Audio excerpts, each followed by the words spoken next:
Good afternoon, ladies and gentlemen. This event is about to start. Please be informed that webinar will start at 2 p.m. Jakarta time. This event is using Zoom platform with webinar mode, so you can only see the panelist account on your screen. This event is also live streamed through Coordinating Ministry for Economic Affairs YouTube account with account name Perekonomian RI.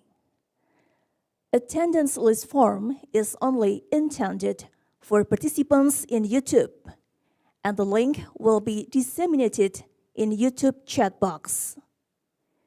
During discussion session, participants in Zoom platform can write their questions in Q&A feature, while participants in YouTube should write their questions in YouTube chat box. Selected questions will be answered directly by the panelist. Today's event will be conducted in Indonesian, so participants in Zoom platform can access interpreter feature from Indonesian to English and vice versa by clicking the globe icon in your Zoom. Thank you.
Good afternoon, ladies and gentlemen. This event is about to start. Please be informed that webinar will start at 2 p.m. Jakarta time. This event is using Zoom platform with webinar mode, so you can only see the panelist account on your screen.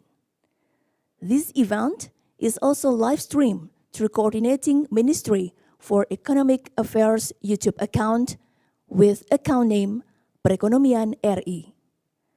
Attendance list form is only intended for participants in YouTube, and the link will be disseminated in YouTube chat box. During discussion session, participants in Zoom platform can write their questions in Q&A feature, while participants in YouTube should write their questions in YouTube chat box. Selected questions will be answered directly by the panelist. Today's event will be conducted in Indonesian, so participants in Zoom platform can access interpreter feature from Indonesian to English and vice versa by clicking the globe icon in your Zoom. Thank you.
Assalamualaikum warahmatullahi wabarakatuh. Salam sejahtera untuk kita semua. Om Swastiastu, Namo Buddhaya, salam kebajikan.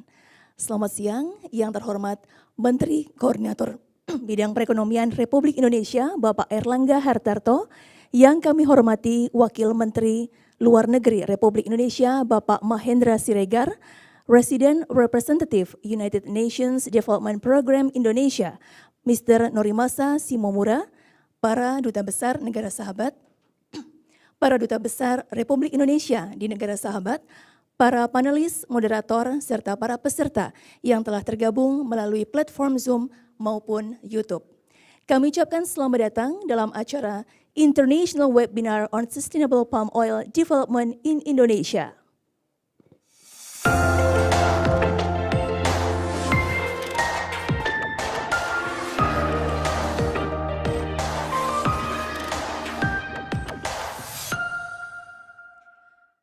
Bapak Ibu hadirin, acara pada hari ini sebelum kita mulai akan kami informasikan bahwa acara ini menggunakan platform Zoom dengan mode webinar sehingga yang terlihat pada layar Anda hanyalah akun para panelis saja.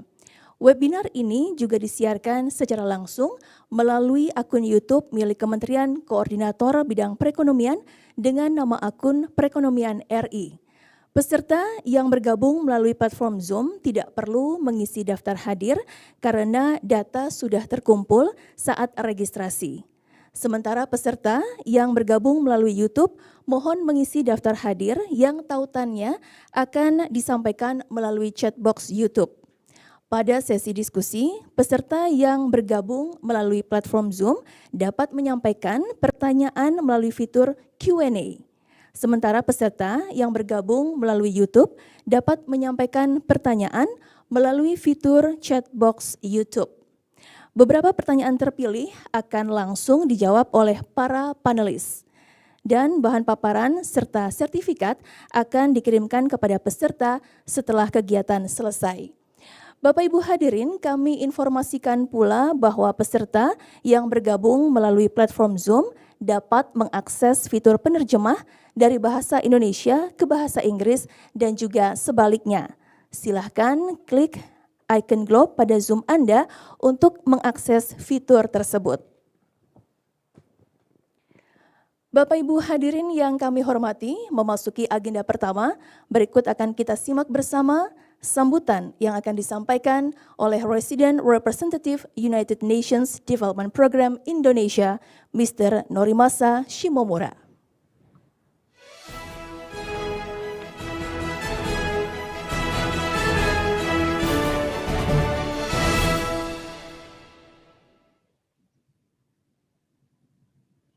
Thank you very much. Bapak Airlangga Hartarto, Coordinating Minister of Economic Affairs, Bapak Mahendra Siregar, Vice Minister of Foreign Affairs, Ibu Mustalifah Mahmood, Deputy Minister for Food and Agribusiness Coordination at the Coordinating Ministry of Economic Affairs, Your Excellencies, distinguished panelists, ladies and gentlemen. Before I begin, it is with a heavy heart that I express my sincere condolences and sympathies for the tragic losses of life caused by the heavy rains and floods that have hit East Nusa Tenggara and West Nusa Tenggara. I pray for quick recovery. Today, we have gathered to take stock of the efforts and progresses made by Indonesia in promoting sustainable palm oil development, especially in its implementation of the National Action Plan on Sustainable Palm Oil. I would like to thank the Coordinating Ministry of Economic Affairs, particularly Minister Hartarto, for initiating and organizing this event.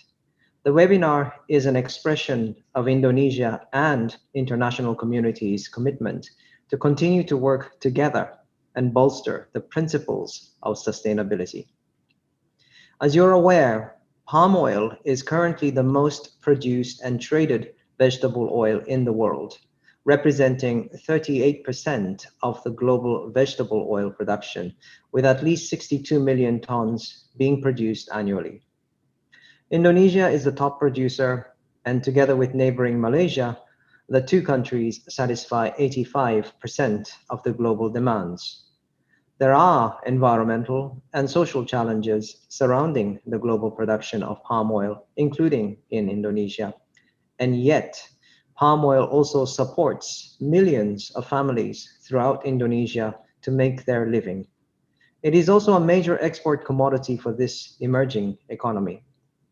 From deforestation to land disputes, the challenges are multidimensional and complex, and they do need to be systematically addressed together, as no single nation or entity can solve structural challenges alone. By consistently engaging in inclusive dialogues and mobilizing multi-stakeholder collaboration, we must identify robust win-win solutions for all stakeholders.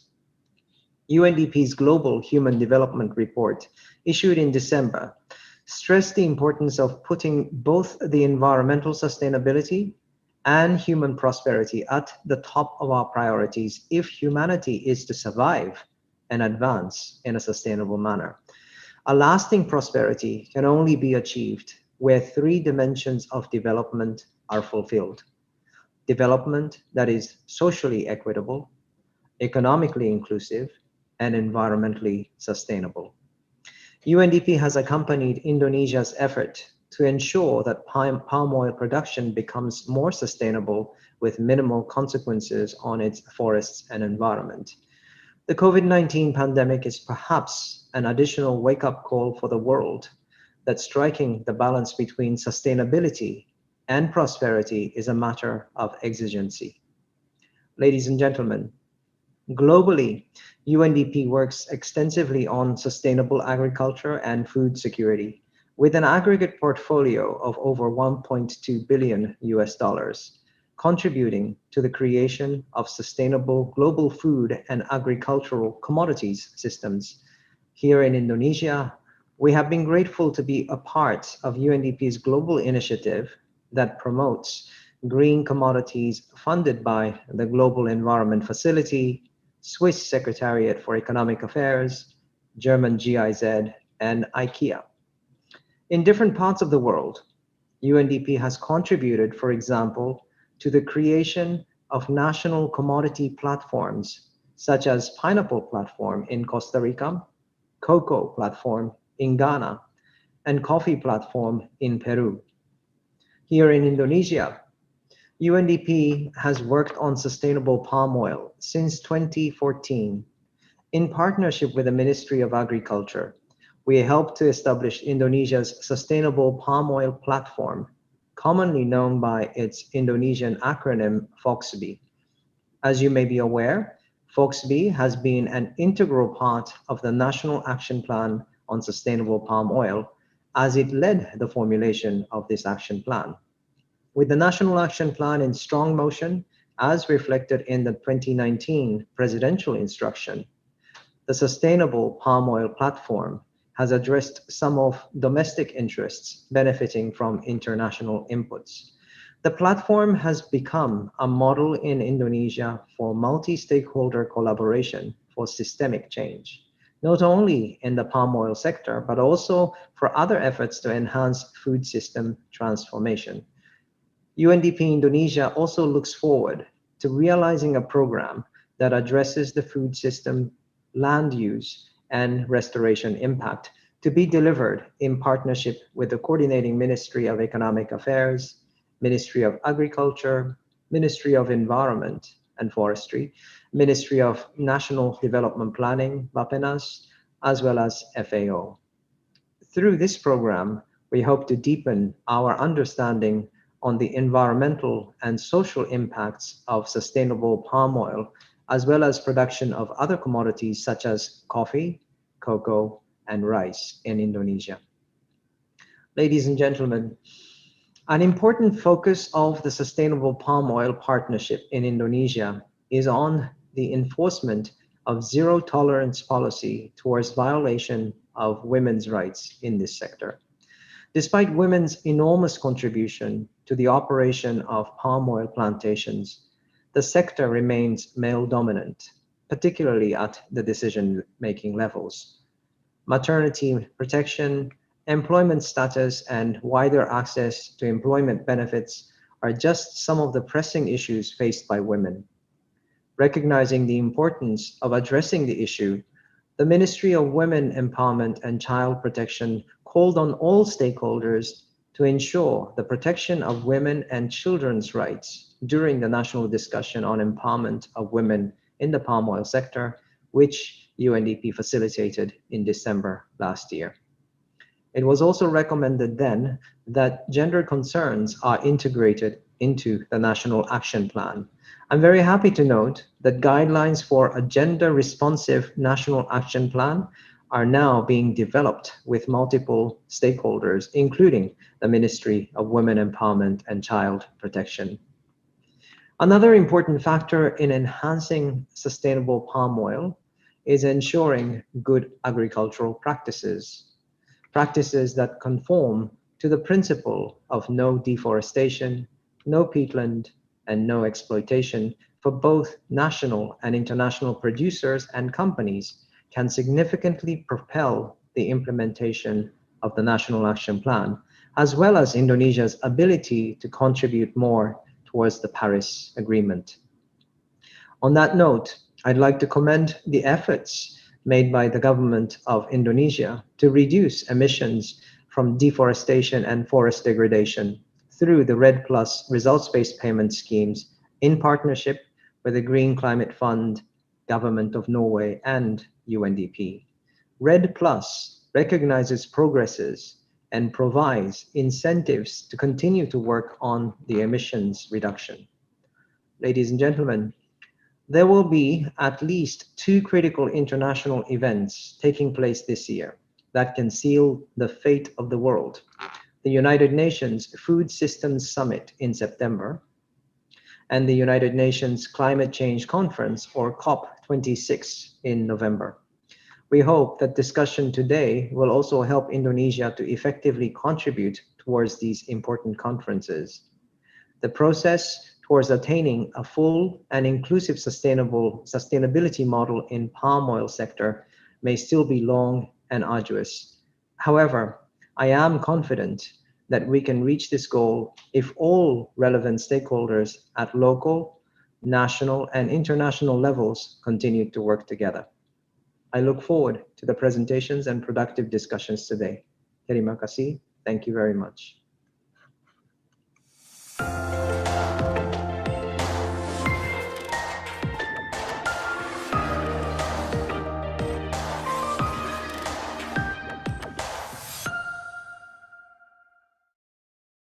Bapak Ibu hadirin yang kami hormati, selanjutnya akan kita simak bersama pidato kunci yang akan disampaikan oleh Menteri Koordinator Bidang Perekonomian Republik Indonesia yang terhormat Bapak Erlangga Hartarto.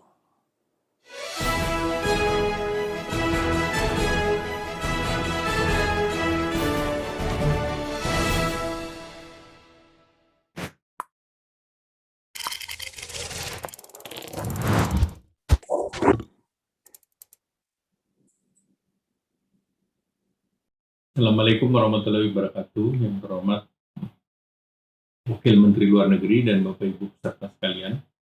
Pertama-tama saya ingin menyampaikan terima kasih atas kesempatan yang telah diberikan untuk menyampaikan pidato pembukaan di kegiatan webinar internasional hari ini.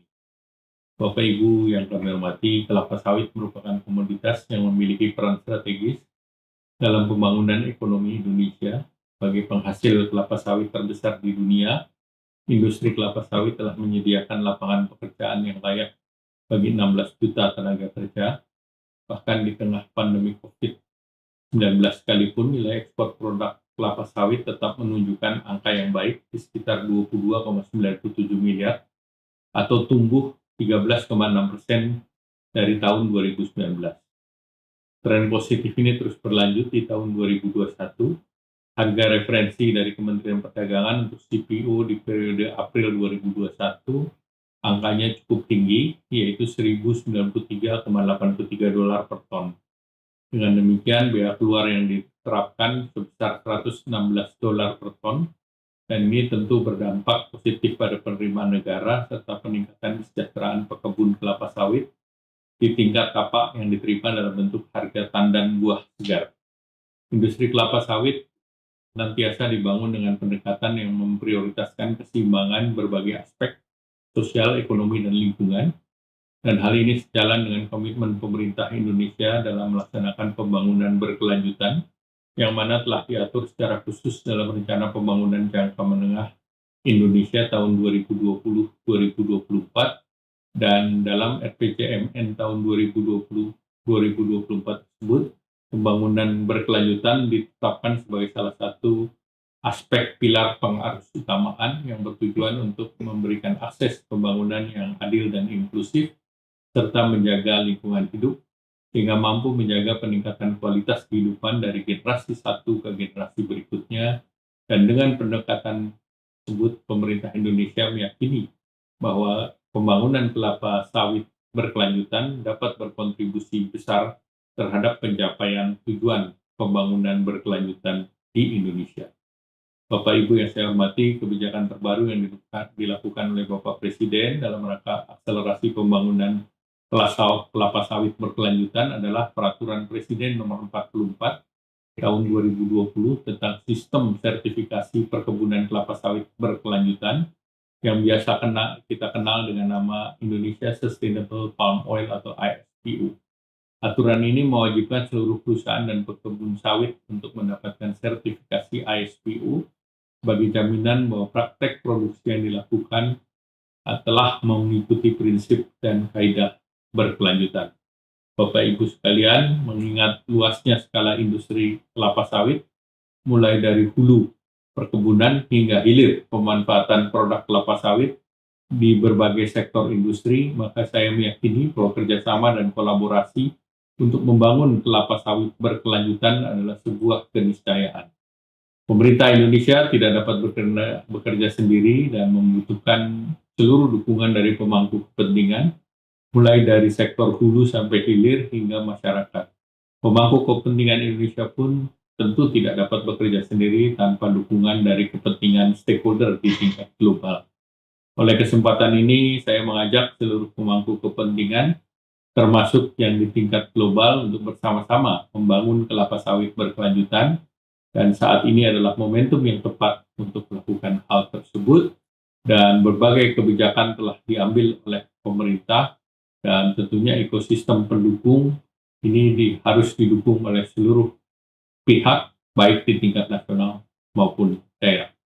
Bapak Ibu yang saya hormati, tentu kami berharap bahwa webinar ini 2 hari ke depan dapat menjadi masukan serta meningkatkan kolaborasi antar para stakeholder, dan tentunya kita berharap bahwa manfaat daripada kelapa sawit yang selama ini telah dirasakan dan sudah saatnya bagi kita untuk terus mendorong dan mendukung agar kelanggengan industri ini bisa dilanjutkan dengan pembangunan kelapa sawit sebagai bentuk tanggung jawab bersama agar sustainability-nya bisa terjamin. Demikian, wassalamualaikum warahmatullahi wabarakatuh.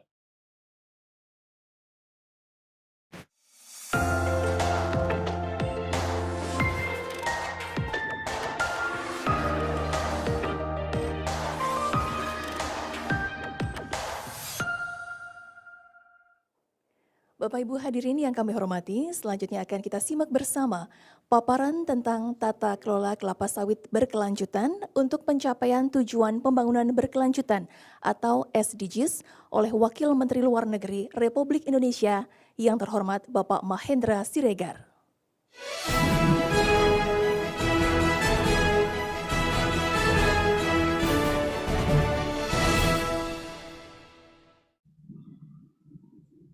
Thank you very much. I will speak in English. Bapak Ibu sekalian, saya akan berbicara dalam bahasa Inggris, jadi mohon bagi mereka yang ingin mendengarkan terjemahannya untuk mengaktifkan feature yang terkait. Thank you very much, Bapak Norimasa Shimomura, the Resident Representative of UNDP in Jakarta, yang terhormat Bapak Menko Perekonomian, Bapak Ibu Deputi Kementerian Koordinator Bidang Perekonomian, Ibu Musdalifah, Bapak Ibu sekalian. Excellencies, ladies and gentlemen, it is my pleasure to have the opportunity to make this presentation. And I would like to start by saying that let us look at this very important issue in the right and relevant context.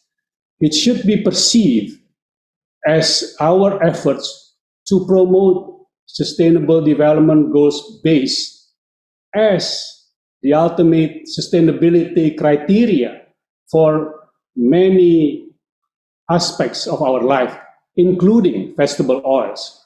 Secondly, it is important to note that while we promote sustainability of commodity, it would not unnecessarily create discrimination one commodity against others. So it is very important to put it within the right context. On that note, let me start my presentation by using the slides, please. This is on the governance of sustainable palm oil toward the achievements of the SDGs. Slide 1, please. I will start with the summary. Basically, with the continuous increase of global demand on vegetable oils, the producers of all vegetable oils, not just palm oil, must respond with the most sustainable vegetable oil source base. On that note, ASEAN and the EU, during last year signing of agreement on strategic partnership, have agreed to establish a joint working group on sustainable vegetable oils based on the UN SDGs. Why the UN SDGs? Like Bapak Shimomura mentioned earlier, because the UN SDGs promote balance between environmental protection, social and economic development. And secondly, of course, because all nations, all countries in the world are members of the UN. So the UN SDGs should apply for all. Afterward, an academic study has been conducted to look at the land use, productivity, and impacts on environmental, social, and economic of 4 countries or regions that representing producers of most important vegetable oils. Brazil for soya, Ukraine for sunflower, palm oil for Indonesia, and rapeseed for the EU. The study measures how each oil contributes to 11 goals or sub-goals, targets, out of the 17 Sustainable Development Goals. On the environmental related goals, the study measures holistically various aspects that impact the environment, not only deforestation, like mentioned earlier, but also fertilizer and pesticides impact on the soil, on the water pollution, and of course on biodiversity that heavily used by respective vegetable oils. In brief, the results of this study, soya contributes 3 goals substantially and 2 goals importantly for Brazil SDGs achievement. Sunflower contributes 5 goals substantially and 3 importantly for Ukraine SDGs. Palm oil contributes 8 goals substantially and 3 importantly for Indonesia's SDGs, and rapeseed contributes 1 significantly and 1 importantly for the EU SDGs. The further study will also look at coconut oil, which in ASEAN is even more widely used by many countries of member states. This would ensure that the cultivation, production, and added value process on coconut oil also be conducted in the most sustainable way. Now let me elaborate just few slides of the research mentioned. The research are done by joint collaboration between Indonesian universities and a European-based university. Let me start with this slide, basically showing the number or area size harvested for respective vegetable oil. At the global level, about 130 million hectares is cultivated and harvested for soybean oil, while the other 3 basically are around 20 to 40 million hectares of cultivation, ranging from rapeseed, which is 40 million, sunflower oil 30 million, and palm oil 21 million. However, on the production side, you could see on the left bottom chart, the productivity of palm oil makes the total production of palm oil is over 70 million compared to 60 million for soybean and 30 million for rapeseed and just over 20 million for sunflower. In respective the four countries, you could see on the top right-hand side of the chart, the Brazilian soybean oil occupies more than 36 million hectares compared to around 13 million hectares of Indonesia's palm oil and respectively around 7 million hectares for rapeseed in Europe and a similar size for sunflower in Ukraine. On the right side bottom, we see the chart why this happened despite the huge area cultivated for soya, but the production is lower than palm oil. Is because the productivity of palm oil is around 5 to 7 times of other vegetable oils. So these are very important elements. So this is why I encourage all of us to look at the whole big picture of vegetable oils production and consumption, that we need to respond responsibly with vegetable oils that are sustainable. Now, to elaborate a little bit further on the consumption, next slide.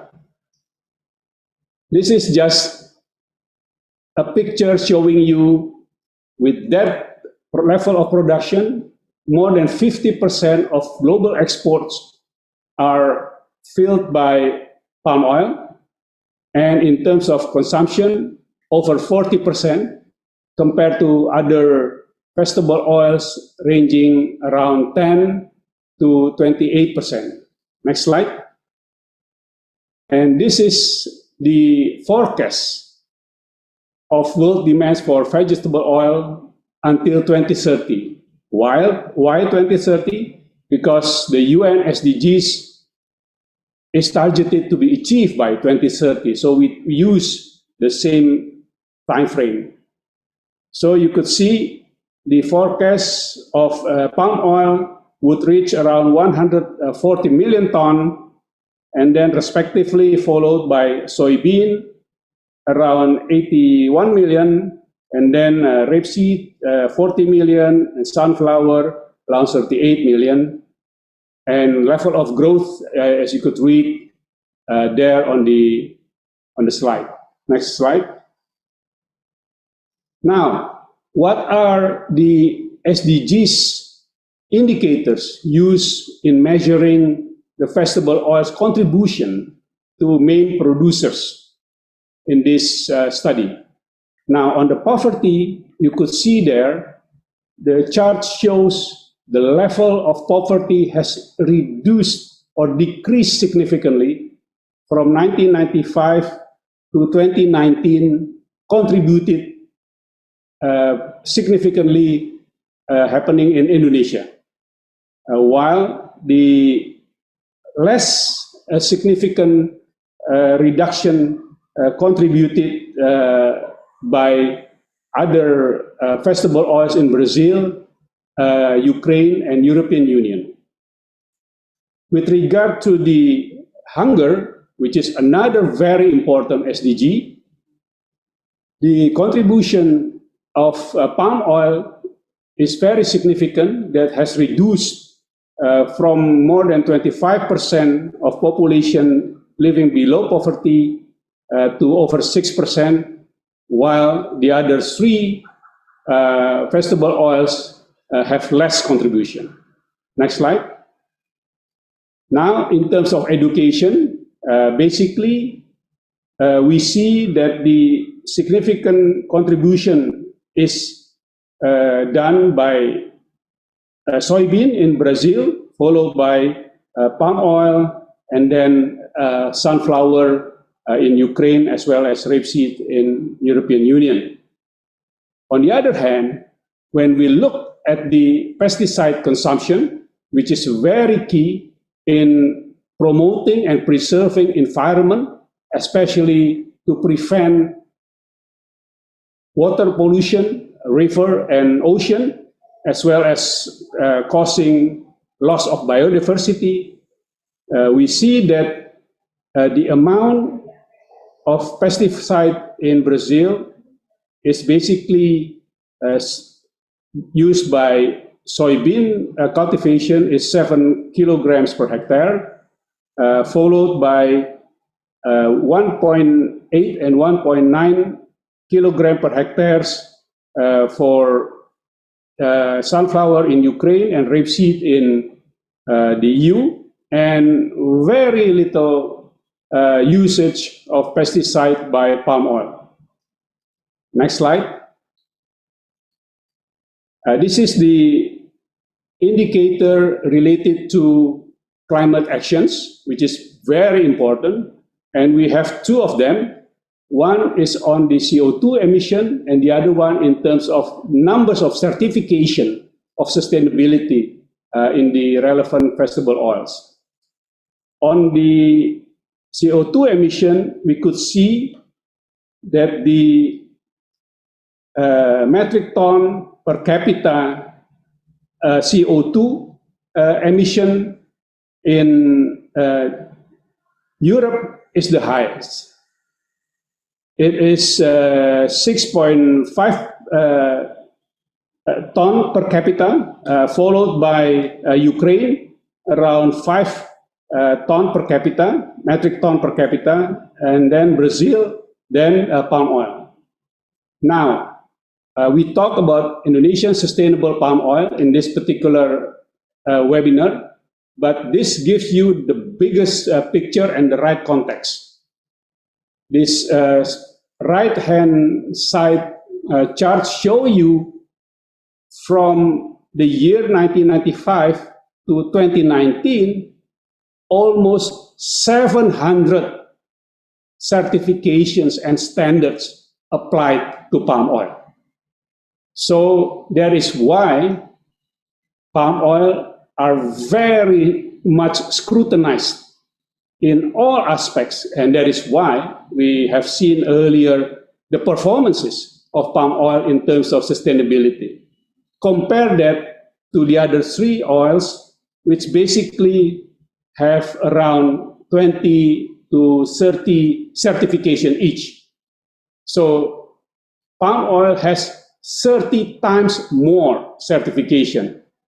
So I'm not sure if those who suggest in comparison between one oil and another that palm oil need another certification, because it already has close to 700 certification.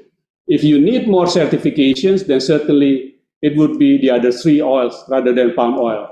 While on the ISPO, of course, we have to implement that because it is mandatory in Indonesia, and it ensures the production, the whole process comply with the law and regulations in Indonesia. Next slide.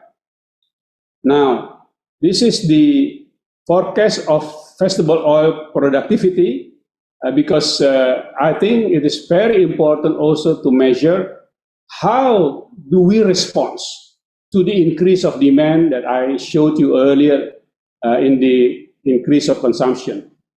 With regard to the palm oil, as you can see, most of that would be responded by increase of productivity. And the rest, as you can see, with other oils. That shows at the global level, but also shows you what would happen in Indonesia, which again, focusing and prioritizing in increasing the productivity of the already cultivated area. Next. Now, this is very important, a comparison between two slides. On the left-hand side is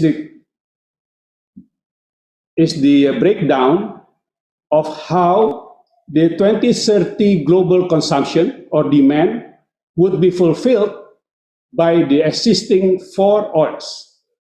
So with regard to the cultivated area, it would require around 138 million hectares cultivated for soybean, and then around 52 million hectares for rapeseed, and around 30 million hectares for palm oil, and around the same size of area for sunflower. However, if we make a hypothetical question, what if only one oil fulfill the whole need of the demand of the world? So only one oil and no other oils are permitted. So this would be the result on the right-hand side. You would require 480 million hectares just for soybean, or 390 million hectares just for rapeseed, or 250 million hectares just for sunflower, or around 70 million hectares for palm oil. So this gives you a very direct comparison. If you don't want to use 3 other oils but only focus one, how many new land opening would be needed by the world? And of course, this is the main issue of sustainability of the degradation of land, and of course of the climate change. So I think this is a very powerful chart and study to present you the right context and perspective. Now, the slide, next slide please, on fertilizer consumption. Palm oil consume 30 kilogram of fertilizer per ton output, oil output. Compare that to 34.4 for soybean in Brazil, 75 kilogram per ton oil for sunflower in Ukraine, and 100 kilogram per ton oil output for rapeseed in the EU. And of course, the right-hand side again, if we only use one commodity of vegetable oil, this would be the case. For rapeseed, we will use 49 million ton of fertilizer, and the rest, as you can see it. So that is the risk of heavily use of only one oil for the overall sustainability. Next.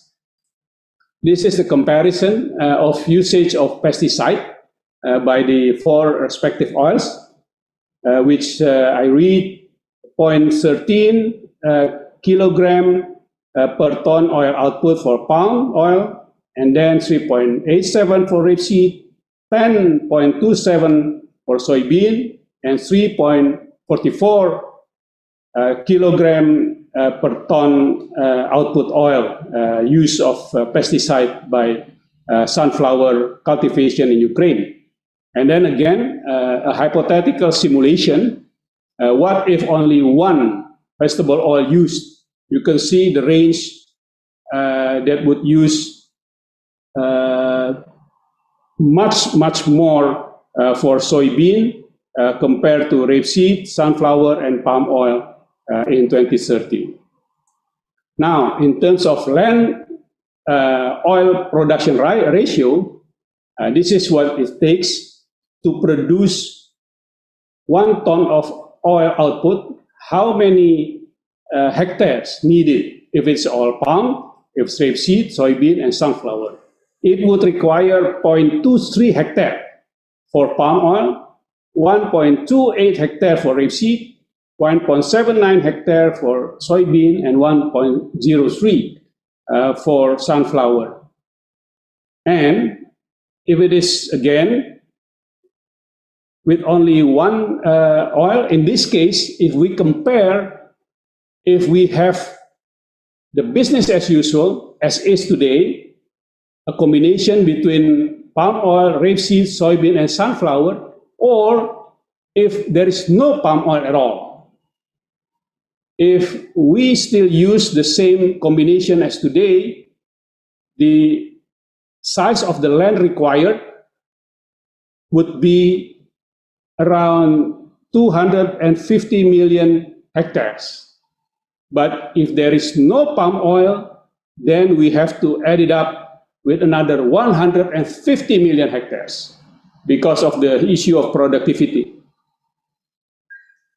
Next, now the last slide.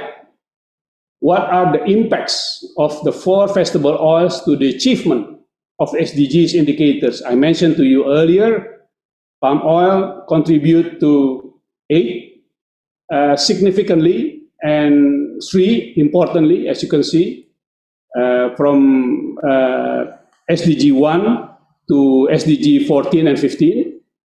Rapeseed contribute to 1 significantly SDG, soybean to 3, and sunflower and Ukraine contribute to 5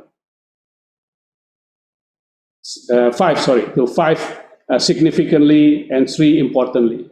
So I hope this gives you the right perspective and relevance on how we measure particular importance of vegetable oil and its sustainability, but you have to put that in the bigger picture of global production and consumption, without which what we will create is even less and less sustainability for the world.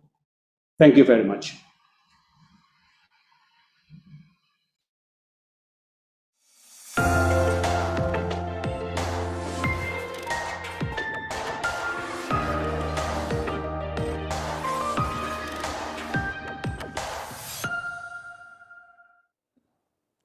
Bapak Ibu hadirin yang kami hormati, kita akan masuk dalam sesi diskusi panel tentang kebijakan perkebunan kelapa sawit berkelanjutan di Indonesia.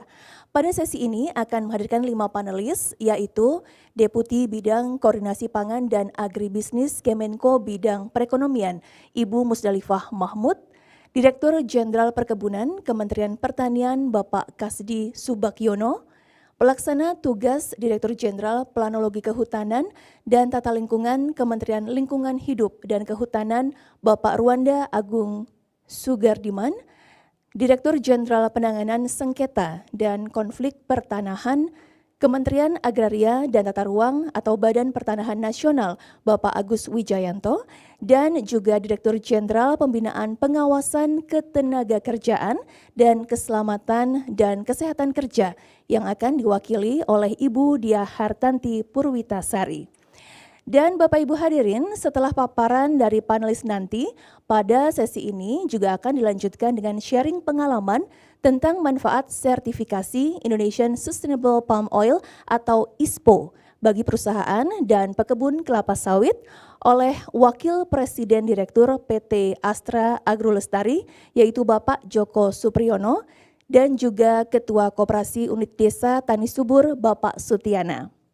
Dan sesi ini akan dipandu oleh Direktur Kerjasama Intrakawasan dan Antar Kawasan Amerika dan Eropa, Ditjen Amerika dan Eropa Kementerian Luar Negeri, yaitu Bapak Masni Eriza.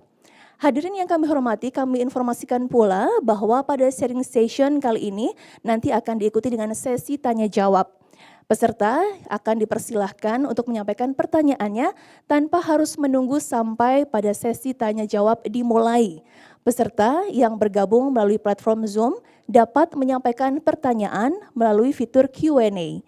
Sementara untuk peserta yang bergabung melalui YouTube dapat menyampaikan pertanyaan melalui fitur chat box YouTube. Beberapa pertanyaan yang akan terpilih akan langsung dijawab oleh para panelis.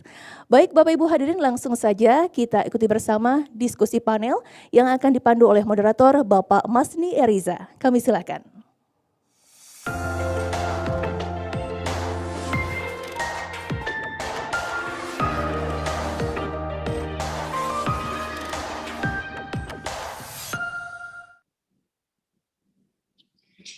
Terima kasih, selamat siang dan selamat pagi bagi para peserta yang bergabung dengan kami pada saat ini, khususnya tentunya yang berada di zona waktu yang berbeda dari waktu Indonesia bagian Barat. Selamat datang dan selamat bergabung pada webinar internasional pembangunan kelapa sawit berkelanjutan.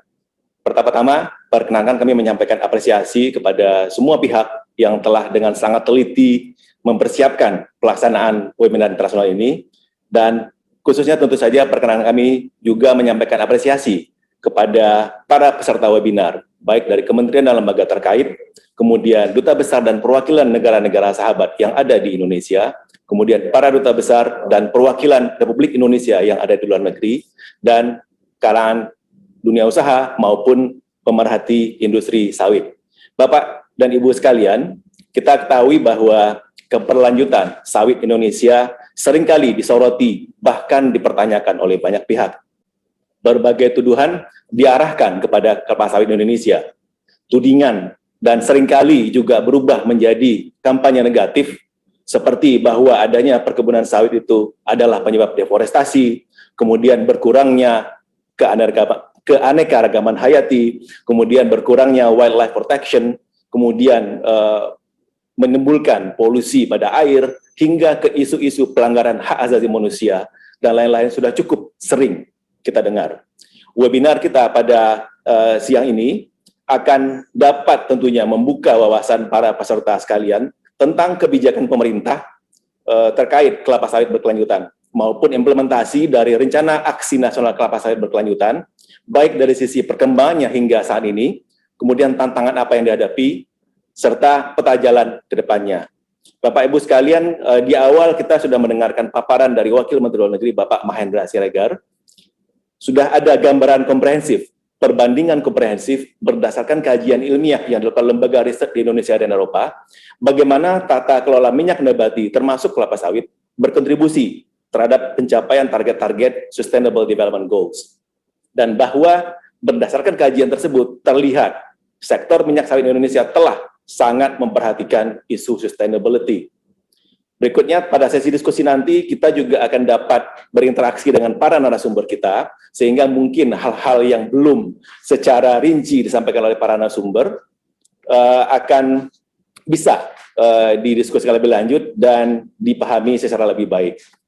Bapak Ibu sekalian, setelah paparan dari narasumber kita juga akan berkesempatan mendengarkan sharing pengalaman dan testimoni tentang manfaat Indonesia Sustainable Palm Oil atau ISPO dari para pelaku usaha, baik dari perusahaan maupun dari koperasi pekebun sendiri. Bapak Ibu sekalian, hadir bersama kita para sumber yang sudah sangat kita kenal bagi teman-teman yang sudah mengamati industri sawit selama ini. Ada Ibu Musdalifah Mahmud, Deputi Bidang Koordinasi Pangan Kemenko Perekonomian. Selamat siang Ibu. Kemudian Bapak Kasdi, nanti Pak Kasdi akan segera bergabung. Bapak Ruanda Agung Sugardiman, PLT, Dirjen Planologi Kehutanan dan Tata Lingkungan pada Kementerian Lingkungan Hidup dan Kehutanan. Selamat siang Bapak. Kemudian Bapak Agus Wijayanto, Direktur Jenderal Penanganan Sengketa dan Konflik Pertanahan pada Kementerian Agraria dan Tata Ruang, Badan Pertanahan Nasional. Kemudian Ibu Diah Hartanti Purwitasari, Koordinator Pengawasan Norma Hubungan Kerja dan Perlindungan Berserikat pada Direktorat Jenderal Pembinaan Pengawasan Ketenagakerjaan dan Keselamatan dan Kesehatan Kerja, Kementerian Ketenagakerjaan. Mengingat keterbatasan waktu, kami memohon perkenan dari para narasumber. Kami akan mengingatkan Bapak dan Ibu bahwa sekiranya nanti alokasi waktu tinggal 2 menit, kami akan mohon izin akan intervensi sedikit dan mengingatkan. Dan dengan demikian tentunya saja kita sangat berkeinginan agar kita masih punya alokasi cukup waktu untuk berdiskusi dengan para peserta kita. Kami sangat yakin sesi inilah akan menggali lebih dalam lagi bagaimana sustainability dari kelapa sawit Indonesia ini akan lebih baik dikenal oleh para stakeholder kita. Allow me to remind our non-Indonesian participants who had just joined us that presentations and discussion will be conducted in Bahasa Indonesia. For those who need it, simultaneous interpretation is provided on the Zoom platform, and you can access it by clicking the interpretation icon at the right side of the bottom part of your Zoom screen. Bapak Ibu sekalian yang kami hormati, tanpa memperpanjang mukadimah lagi, perkenankan kami untuk mengundang Ibu Musdalifah Mahmud untuk menyampaikan presentasinya. Ibu dipersilakan. Terima kasih Pak Masri, moderator. Yang terhormat Bapak Menteri Koordinator Bidang Perekonomian, yang terhormat Bapak Wakil Menteri Luar Negeri Bapak Mahendra, yang terhormat Bapak Nori Masa Simomura, Residen Representatif of UNDP Indonesia, para duta besar negara sahabat, para duta besar Republik Indonesia di negara sahabat, para panelis, serta para peserta webinar International on Sustainable Palm Oil Development in Indonesia. Assalamualaikum warahmatullahi wabarakatuh. Selamat siang, salam sejahtera untuk kita semua. Terima kasih atas kesempatan yang telah diberikan kepada saya untuk menyampaikan secara singkat terkait kebijakan pembangunan perkebunan kelapa sawit yang berkelanjutan di Indonesia pada webinar internasional dengan tema Sustainable Palm Oil Development in Indonesia. Kelapa sawit merupakan komoditas yang telah komoditas yang sangat strategis bagi pembangunan Indonesia. Hal ini dikarenakan karena kelapa sawit bukan saja berkontribusi secara signifikan terhadap pertumbuhan ekonomi, namun juga berhasil menyediakan lapangan kerja yang layak dalam jumlah yang besar. Selain itu, komoditas perkebunan kelapa sawit juga memiliki peran yang semakin penting dalam upaya pemerintah Indonesia menuju ketahanan energi nasional. Seperti yang telah saya sampaikan sebelumnya, industri kelapa sawit mulai dari hulu hingga hilir memiliki profil industri yang padat karya, sehingga mampu menyerap tenaga kerja secara besar, baik secara langsung maupun tidak langsung. Dari sisi nilai ekspor, pada tahun 2018 saja, nilai ekspor dari komoditas sawit mampu menyentuh angka hingga 21 miliar US dollar. Dari sisi ketahanan energi, sejak tahun 2015, pemerintah telah mewajibkan penggunaan biodiesel dari komoditas kelapa sawit untuk menggantikan bahan bakar fosil. Dari sisi statistik perekonomian, komoditas kelapa sawit telah berkontribusi terhadap 3,5% dari produk domestik bruto, menurunkan inflasi sebanyak 1,75% dan jumlah belanja negara sebanyak 1,74%, serta membuat neraca perdagangan positif sebanyak 0,63% dan meningkatkan real capital return sebanyak 0,62%. Apakah kita bisa share bahan paparannya? Saat ini bahan paparannya bisa di-share, Mas?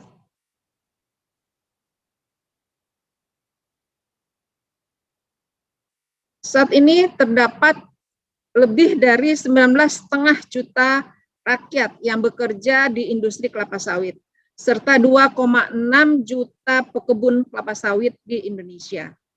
Hal ini semakin membuktikan bahwa industri kelapa sawit di Indonesia mendukung pembangunan ekonomi dan ketersediaan lapangan kerja yang layak. Seperti yang dapat kita lihat di layar ya, mudah-mudahan bisa ditampilkan dari tahun ke tahun, setidaknya sejak tahun 2011 hingga tahun 2018, jumlah lapangan pekerja langsung dari industri kelapa sawit secara konsisten meningkat. Hal ini bahkan belum menggambarkan jumlah pekerja yang secara tidak langsung bekerja pada industri kelapa sawit, yang mana saat ini terdapat sekitar 12 juta. Hal ini juga belum mencakup 2,6 juta pekebun kelapa sawit di Indonesia yang secara langsung maupun tidak langsung telah menyediakan kesempatan kerja bagi 4,3 juta rakyat. Salah satu tujuan akhir dari ketersediaan lapangan pekerjaan yang layak adalah pengentasan kemiskinan. Sejak tahun 2000 terdapat sekitar 10 juta rakyat Indonesia yang keluar dari kemiskinan, serta sekitar 1,3 juta orang di pedesaan yang berhasil keluar dari garis kemiskinan berkat kontribusi positif dari industri kelapa sawit. Hal ini juga tergambar secara makro pada grafik yang saat ini dapat Anda lihat, bahwa terjadi perbedaan yang cukup signifikan terkait penurunan rata-rata angka kemiskinan antara daerah dengan kelapa sawit dan tanpa kelapa sawit. Bahkan daerah dengan keberadaan industri kelapa sawit memiliki penurunan angka signifikan yang lebih kemiskinan yang lebih signifikan dibanding rata-rata nasional. Dampak positif dari pembangunan kelapa sawit sebenarnya bukan hanya dari sisi ekonomi, melainkan juga dari sisi sosial dan lingkungan. Hal ini tercermin dari kontribusi kelapa sawit terhadap pencapaian tujuan pembangunan berkelanjutan, atau kita lebih kenal dengan TPB ataupun SDGs. Seperti yang telah saya sampaikan sebelumnya, kelapa sawit berperan besar terhadap upaya pengentasan kemiskinan, penyediaan lapangan kerja, serta pengurangan kesenjangan, yang mana merupakan fokus dari tujuan pertama, tujuan 1, 8, dan 10. Selain itu, pencapaian ketahanan pangan nasional dan ketahanan energi nasional yang diwakili oleh tujuan 2 dan 7 juga didukung oleh industri kelapa sawit. Selain itu, kelapa sawit juga memiliki kontribusi yang cukup signifikan terhadap upaya pengurangan dampak perubahan iklim yang berada pada tujuan 13. Hal ini kita capai karena kelapa sawit yang dikelola secara berkelanjutan dapat mengurangi emisi gas rumah kaca, mendukung kelestarian hutan primer, serta mendukung upaya yang selama ini didorong pemerintah Indonesia dalam mengembangkan kelapa sawit berkelanjutan dapat mendukung pelaksanaan tujuan 17 dalam TPB terkait kemitraan. Dalam rangka memastikan kontribusi positif komoditas kelapa sawit terhadap pembangunan berkelanjutan, pemerintah Indonesia telah mengeluarkan serangkaian kebijakan sejak tahun 2007. Upaya intervensi kebijakan ini dilaksanakan oleh pemerintah Indonesia secara konsisten dan berkesinambungan. Hal ini tercermin salah satunya adalah bahwa sejak tahun 2014 hingga tahun 2020, pemerintah selalu mengeluarkan kebijakan yang mendukung pembangunan kelapa sawit yang berkelanjutan.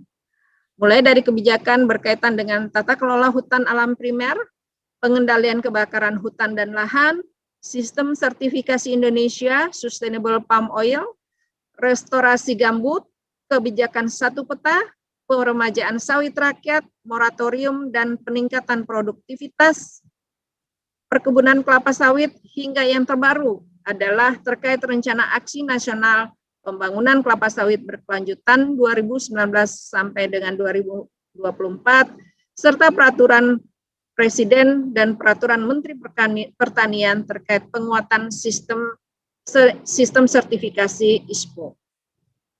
Rencana Aksi Nasional Kelapa Sawit Berkelanjutan 2019 sampai dengan 2024 atau dikenal dengan RAN KSB disusun melalui pendekatan multi-pihak dengan melibatkan seluruh pemangku kepentingan di industri kelapa sawit, termasuk sektor swasta dan masyarakat sipil.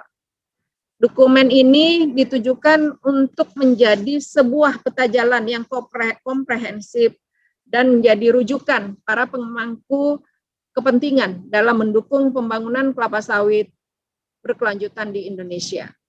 Sebagai sebuah peta jalan yang disusun dengan menekankan aspek kolaboratif, RAN KSB dimandatkan kepada 14 kementerian dan lembaga serta 26 provinsi penghasil sawit.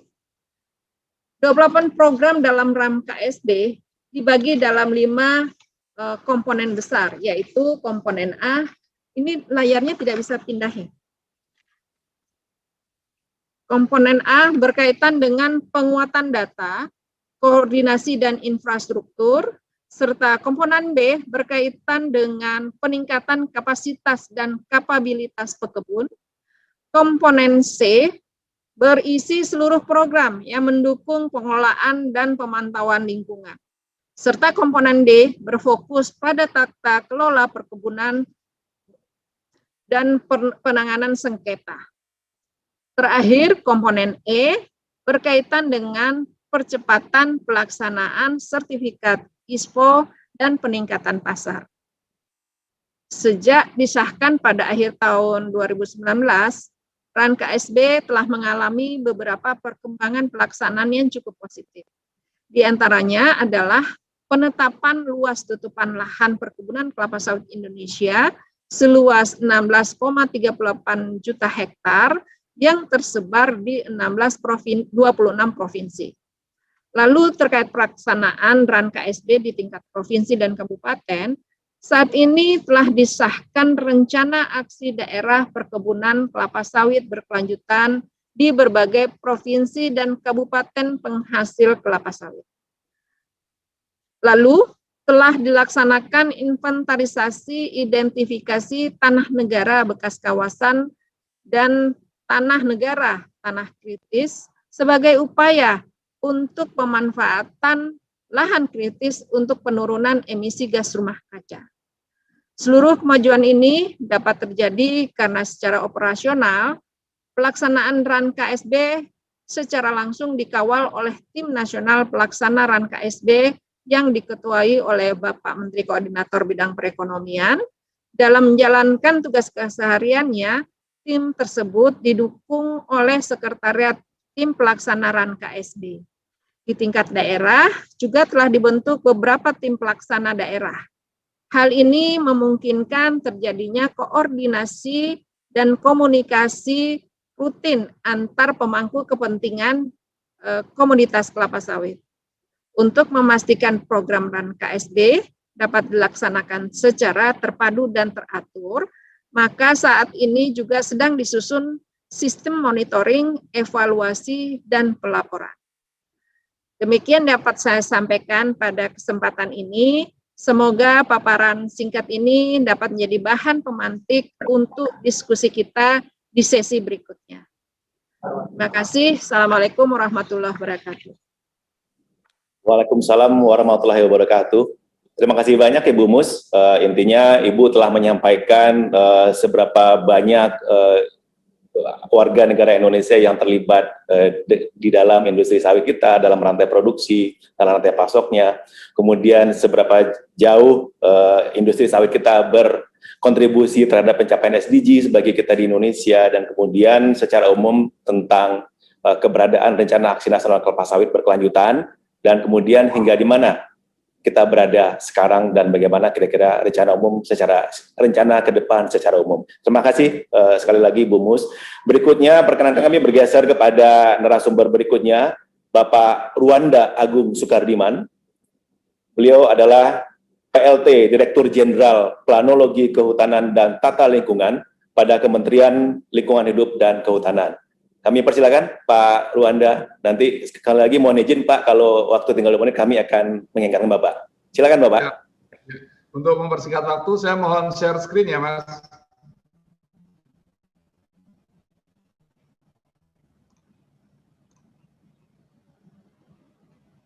Bisa share screen?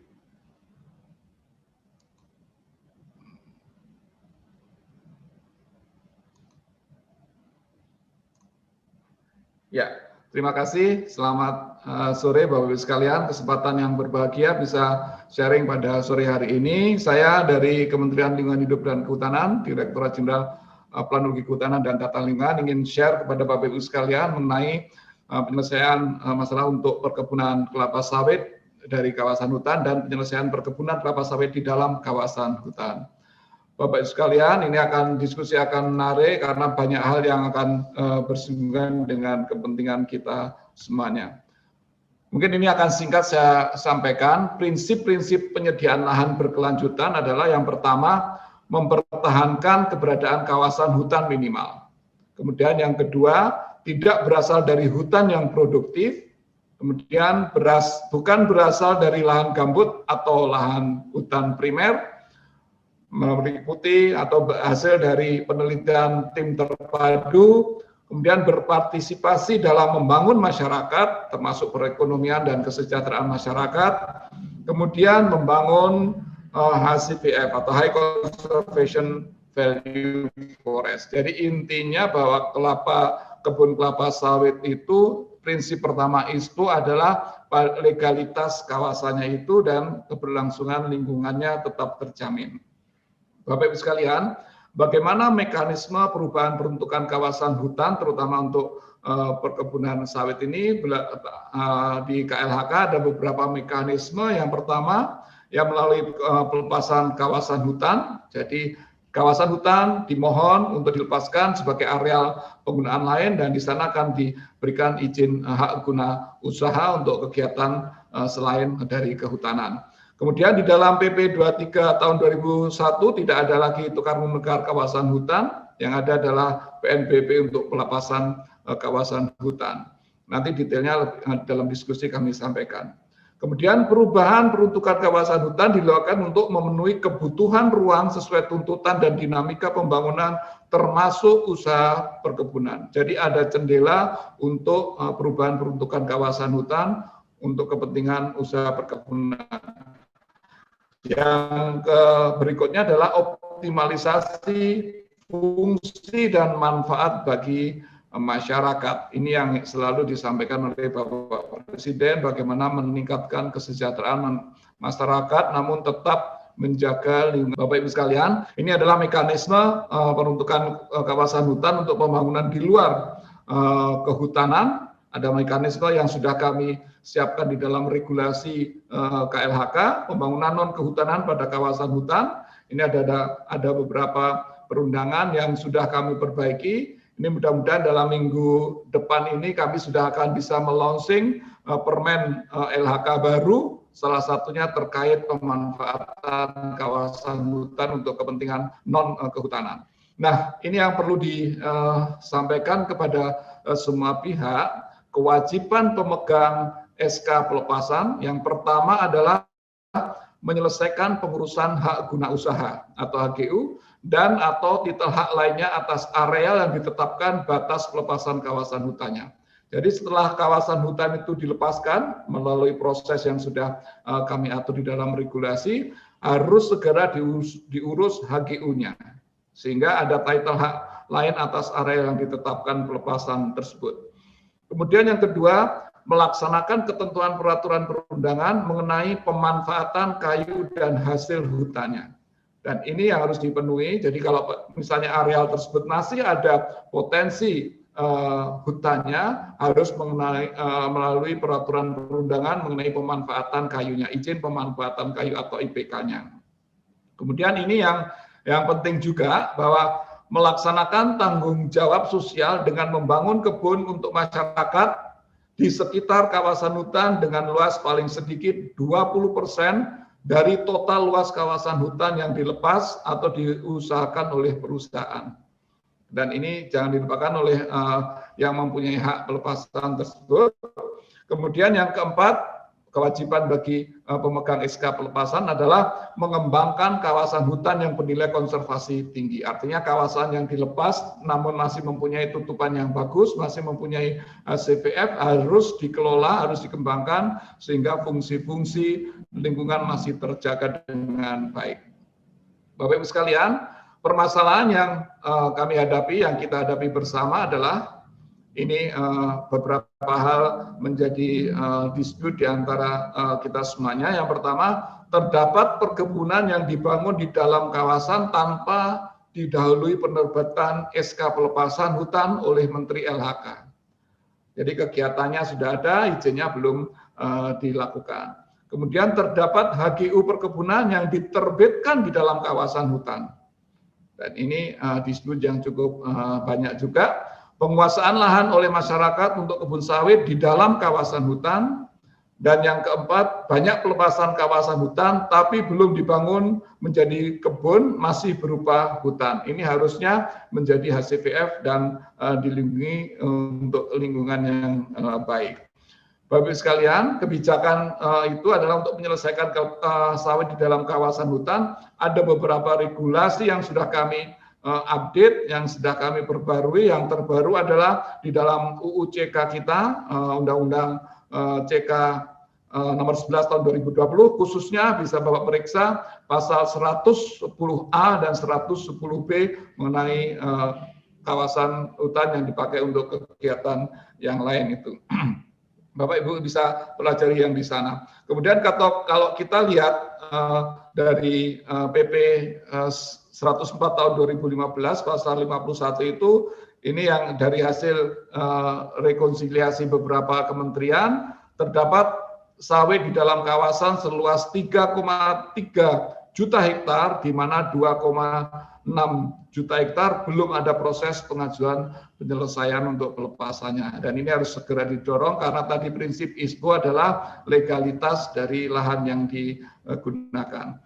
Kami ada menyampaikan di sini ada tipologi area hutan nilai keanekaragaman hayati yang tinggi atau areal bernilai konservasi tinggi. Sebelum 2011 ini PIPIP ya, peta indikasi penundaan pemberian izin baru di lahan gambut dan hutan primer. Kemudian tahun 2015-2020 situasional by case, ini ada beberapa yang harus dipenuhi. Kemudian setelah 2020 ke depannya nanti Perpres 44 2020 tentang perkebunan sawit berkelanjutan Indonesia atau ISPO, ini juga bagaimana kita mengatur tipologi area hutan yang masih dari pelepasan kawasan hutan. Bapak-Ibu sekalian, di sini kita bisa melihat jenis tadi itu areal bernilai konservasi tinggi. Ada beberapa prinsip yang harus kita perhatikan. Yang pertama, prinsip yang pertama, keanekaragaman spesies harus tetap dilestarikan. Kemudian ekosistem dan mosaik dari level landscape, elemen bentang alam ini juga harus diperlukan. Kemudian ekosistem dan habitat, area yang berisi ekosistem unik, langka dan rentan atau terancam, ini menjadi salah satu prinsip di dalam HCVF. Kemudian jasa ekosistem, dan yang kelima adalah yang penting juga adalah kebutuhan masyarakat. Artinya area yang memiliki sumber daya alam yang menyediakan kebutuhan pokok bagi masyarakat lokal yang terkait dengan keanekaragaman hayati juga perlu diperhatikan. Mungkin itu prinsip-prinsip yang harus dikembangkan, yang harus dipegang di dalam menuju kelapa sawit berkelanjutan Indonesia. Dan sebagai penutup, bahwa hutan sebagai penyangga kehidupan harus dijaga agar lestari. Kemudian kehutanan dalam mendukung pembangunan sektor lain berupaya membangun sinergitas rencana pengelolaan hutan guna mengimbangi dinamika laju pembangunan nasional dengan tetap menjaga fungsi kawasan hutan sebagai sistem penyangga kehidupan, sehingga kita bisa tetap menjaga pertumbuhan ekonomi 5-7%, namun tetap dengan pembangunan rendah emisi gas rumah kaca. Yang ketiga, perubahan peruntukan kawasan hutan dan perubahan fungsi kawasan hutan dilakukan untuk memenuhi tuntutan dinamika pembangunan nasional dengan tetap berlandaskan pada optimalisasi distribusi fungsi dan manfaat kawasan hutan secara lestari dan berkelanjutan, serta keberadaan kawasan hutan dengan luasan yang cukup dan sebaran yang proporsional, sehingga betul-betul menjamin daya dukung dan daya tampung dari suatu kawasan untuk kehidupan selanjutnya. Kemudian yang terakhir dari paparan saya adalah UU CK merupakan dasar hukum penyelesaian keterlanjuran ruang khususnya untuk sawit di dalam kawasan hutan yang adil, bermartabat dengan tetap menjaga keberlanjutan lingkungan. Jadi di dalam permen LHK nanti turunan dari PP 22, 23, 24 akan mencakup semua bagaimana penyelesaian sawit di dalam kawasan hutan ini. Demikian yang bisa kami sampaikan. Terima kasih. Saya kembalikan ke moderator. Terima kasih, Pak. Terima kasih banyak Pak Dirjen atas paparannya dan terima kasih untuk sangat strict menjaga alokasi waktu Pak, sehingga kami tidak perlu mengingatkan Bapak. Terima kasih atas paparan khususnya tadi mengenai progres penanganan perkebunan sawit yang berada di kawasan hutan. Seperti apa tantangan yang dihadapi pemerintah dan kemudian bagaimana kebijakan yang telah dan akan diambil oleh pemerintah dalam menangani permasalahan ini. Terima kasih sekali lagi Bapak Dirjen. Berikutnya perkenalkan kami mengundang narasumber berikutnya Bapak Agus Wijayanto, Direktur Jenderal Penanganan dan Konflik Pertanahan pada Kementerian Agraria dan Tata Ruang, Badan Pertanahan Nasional. Kami persilakan Pak Dirjen, the floor is yours. Baik. Bapak Ibu sekalian, selamat siang menjelang sore. Saya ingin menyampaikan bahwa total HGU yang ada di kita menurut data di pusat itu ada 14.786 bidang atau luasnya sekitar 9.587.437,9 hektar. Nah, dari 14.786 bidang ini ada 389 bidang yang HGU khusus sawit sekitar 1.247.991,321 hektar. Nah, pada prinsipnya Bapak Ibu sekalian, Kementerian ATR BPN ini mendukung pembangunan industri kelapa sawit yang berkelanjutan. Kita terus melakukan perbaikan di dalam pelayanan pertanahan, termasuk proses pemberian HGU. Pemberian HGU kita berikan di luar kawasan hutan. Kalau di dalam kawasan hutan harus ada pelepasan dulu, dan kemudian juga tidak merupakan lahan gambut. Namun memang tadi ada beberapa yang ada di dalam HGU kemungkinan karena terdapat perbedaan data mengenai lahan. Kemudian dalam pada itu Bapak Ibu sekalian mendukung industri palm oil yang berkelanjutan ini di dalam peraturan PP pelaksanaan Undang-Undang Cipta Kerja PP 18 tahun 2021 tentang HPL, hak atas tanah dan hak milik satuan rumah susun dan pendaftaran tanah mengenai jangka waktu HGU ya diberikan 30 untuk 35 tahun, 25 tahun bisa diperbarui 35 tahun, total semua 95 tahun. Di atas tanah negara jika dalam 3 tahun kebun ini efektif dapat diperpanjang langsung. Kemudian HGU di atas hak pengelolaan ini diperkenalkan, HGU bisa diletakkan di atas hak pengelolaan. Ini bisa diberikan perpanjangan, kemudian pemberian perpanjangan dan pembaruan sekaligus. Ini untuk percepatan pelayanan. Nah, terkait dengan sengketa dan konflik pertanahan, jumlah sengketa konflik pertanahan yang terdata dari 2015 sampai 2020 ini ada sekitar 9.124. Ini tidak sampai 10% dari jumlah bidang tanah yang terdaftar. Dan dari tipologi sengketa yang ada 351 kasus konflik yang menyangkut perkebunan. Namun ini tidak terbatas pada sawit. Nah, kami dari Kementerian ATR terus melakukan upaya percepatan penanganan konflik perkebunan, yaitu dengan membentuk tim di setiap kanwil yang anggotanya juga melibatkan instansi terkait dan stakeholder yang terkait. Tim ini melakukan inventarisasi kasus konflik perkebunan dan kemudian menentukan target penyelesaian dalam 1 tahun. Nah, penanganan ini tentu dilakukan melalui identifikasi terhadap permasalahannya, apa yang menjadi dasar klaim dari masyarakat, karena pada umumnya konflik-konflik ini adalah antara kelompok masyarakat dengan perkebunan HGU. Kemudian juga kita lakukan penelitian terhadap penguasaan, pemanfaatan oleh masyarakat, dan juga mengenai penguasaan pemanfaatan oleh perusahaan perkebunan. Kemudian kita teliti juga status tanahnya, bagaimana proses penerbitan HGU-nya, apakah itu sudah benar. Nah, kemudian baru kita ambil satu keputusan. Kita telah membuat rule base di dalam penanganan kasus atau konflik pertanahan yang didasarkan pada klaim penguasaan dan status tanah. Jika klaim tidak berdasar, kemudian penguasaannya juga tidak berdasar, maka klaim itu kita tolak, dan ini juga bisa melalui pendekatan penegakan hukum.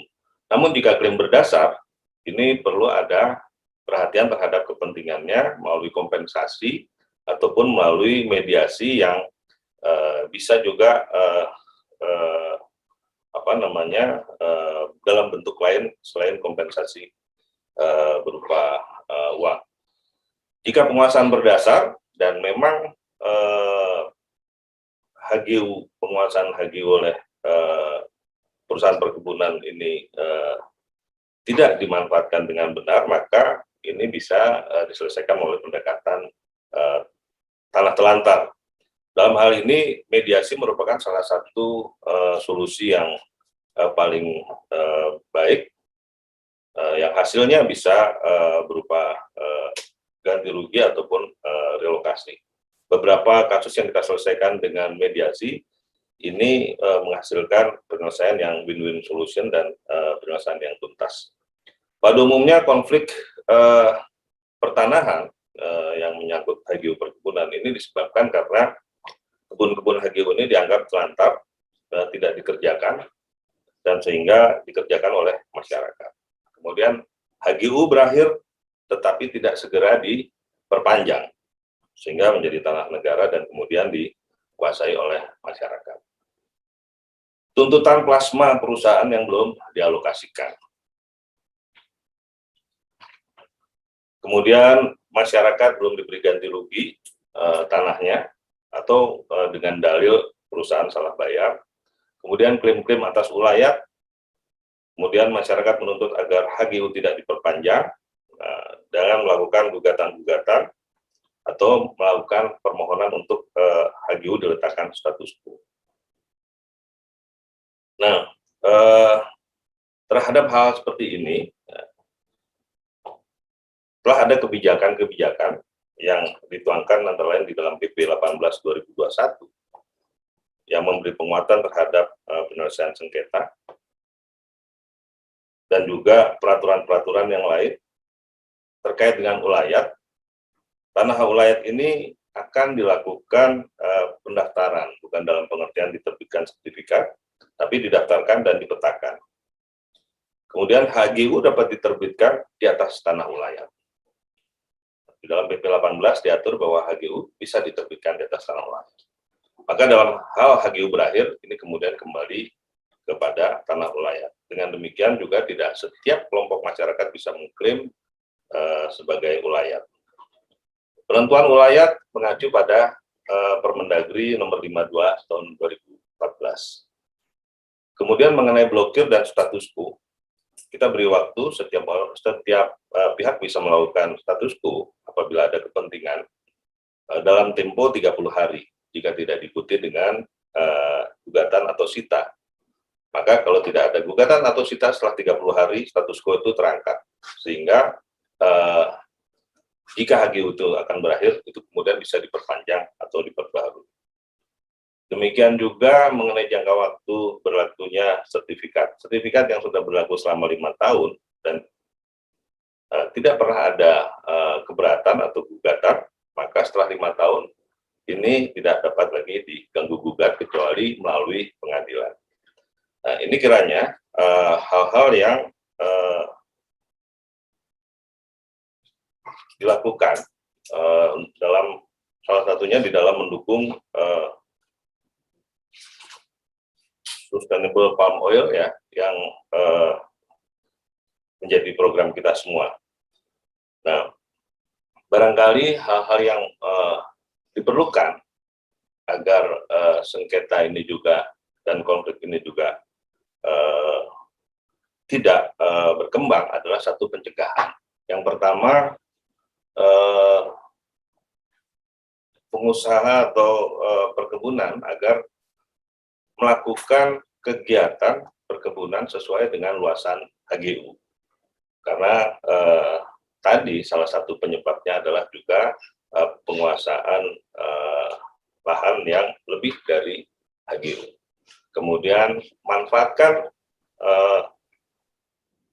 lahan HGU-nya dengan baik, dan kemudian perpanjang atau perbaharui HGU tersebut sesuai dengan jangka waktu yang ditetapkan. Ini semua bisa menghindari klaim-klaim atau konflik-konflik yang kemungkinan timbul. Izin Pak Dirjen, kalau boleh 2 menit lagi Bapak, mohon maaf. Samping itu juga berikan akses kepada masyarakat setempat di dalam ikut membangun kebun. Saya pikir demikian Bapak Moderator dari kami. Saya akhiri. Wassalamualaikum warahmatullahi wabarakatuh. Waalaikumsalam warahmatullahi wabarakatuh. Terima kasih banyak Pak Dirjen atas paparan yang komprehensif, khususnya mengenai upaya-upaya penanganan sengketa lahan yang selama ini sudah dijalankan oleh instansi Bapak, bagaimana progresnya, tantangannya, dan kebijakan-kebijakan yang diambil oleh instansi Bapak dalam hal ini. Sekali lagi terima kasih Pak Dirjen. Bapak Ibu para peserta diskusi, kami ingin menyampaikan bahwa nanti bahan-bahan atau paparan dari semua narasumber kita akan disampaikan melalui di aplikasi ini, melalui chat box kalau kami tidak salah, menjelang akhir dari sesi webinar kita. Demikian. Bapak Ibu sekalian, kita segera bergeser ke pembicara berikutnya. Kami mengundang Ibu Diah Hartanti Purwitasari, Koordinator Pengawasan Norma Hubungan Kerja dan Perlindungan Berserikat dari Direktorat Pengawasan Norma Kerja dan Jaminan Sosial Tenaga Kerja, Ditjen Pembinaan Pengawasan Ketenagakerjaan dan Keselamatan dan Kesehatan Kerja dari Kementerian Ketenagakerjaan. Kami persilakan Ibu Diah. Baik, terima kasih Bapak atas kesempatan yang diberikan kepada kami. Selamat sore Bapak Ibu yang terhormat, para panelis serta Bapak Ibu para peserta webinar Palm Oil Sustainable di Indonesia. Pertama-tama kami sampaikan salam sehat buat kita semua. Semoga kita diberikan kesehatan. Izin menyampaikan posisi terkait dengan kebijakan ketenagakerjaan di sektor ini, di isu sustainable palm oil di Indonesia. Jadi kami juga mungkin Bapak Ibu sekalian ketahui bagaimana upaya-upaya peningkatan kepatuhan perusahaan sawit di bidang ketenagakerjaan dalam perbaikan tata kelola. Bapak Ibu sekalian, saat ini kita sudah ketahui bersama bahwa beberapa regulasi telah disatukan ke dalam sebuah rangkaian regulasi besar yang bernama Undang-Undang Cipta Kerja. Kebetulan ada beberapa bagian dari aturan ketenagakerjaan masuk ke dalam regulasi tersebut. Dan seperti kita ketahui bersama bahwa posisi pekerja kita, khususnya di sektor ini, memerlukan perhatian yang khusus untuk diberikan pekerjaan layak atau kerja layaknya. Sehingga tentunya ini menjadi perhatian kita bersama. Seperti tadi disampaikan sebelumnya oleh Bapak Shimomura bahwa ada hak-hak dari pekebun pekerja kita yang harus menjadi perhatian. Di antaranya adalah jaminan sosial, termasuk juga bagaimana penerapan hak-hak pekerja kita di tempat kerja. Karena salah satu indikator dalam ISPO adalah terkait dengan bagaimana pekerja kita diberikan perlindungan terkait hak-hak pekerjanya, termasuk juga memperhatikan kelangsungan berusaha dari sektor ini. Bapak Ibu sekalian, isu yang sering bergulir di sektor ini yaitu diantaranya ada terkait isu pekerja anak, kemudian terkait dengan social security, kemudian isu termasuk adanya PHK secara pemutusan hubungan kerja, kemudian ada upah di bawah upah minimum, kemudian pengaturan jam kerja yang panjang, intens, yang tentu mengakibatkan fatigue atau kelelahan sehingga berpotensi terhadap adanya kecelakaan kerja di tempat kerja. Nah, hal-hal seperti ini yang tentunya menjadi perhatian kami di Kementerian Ketenagakerjaan untuk selalu kita sosialisasikan, kita sampaikan bagaimana cara memitigasi terhadap isu-isu ini, termasuk juga bagaimana nanti posisi pekerja-pekerja kita itu di luar konteks tidak terkena paparan kebisingan, getaran kebisingan terkait dengan peralatan, termasuk juga pada saat mereka mengangkat beban berat dari pekerjaan-pekerjaan yang menimbulkan gangguan otot atau tulang belakang dari pekerja kita, termasuk juga tadi disampaikan Bapak Kementerian Perkebunan Pertanian bahwa penggunaan pestisida juga berpotensi terhadap gangguan pekerja-pekerja kita.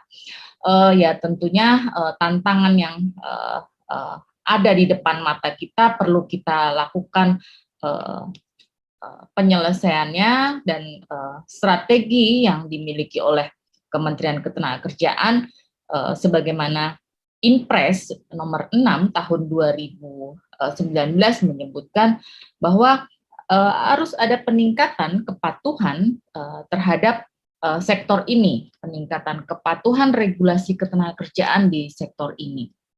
Beberapa kegiatan yang mungkin dapat dijadikan bahan review, termasuk juga praktek-praktek baik yang dilakukan Kementerian Ketenagakerjaan, yaitu tentunya yang pertama kami mereview regulasi ketenagakerjaan terkait dengan isu sektor ini di perkebunan kelapa sawit.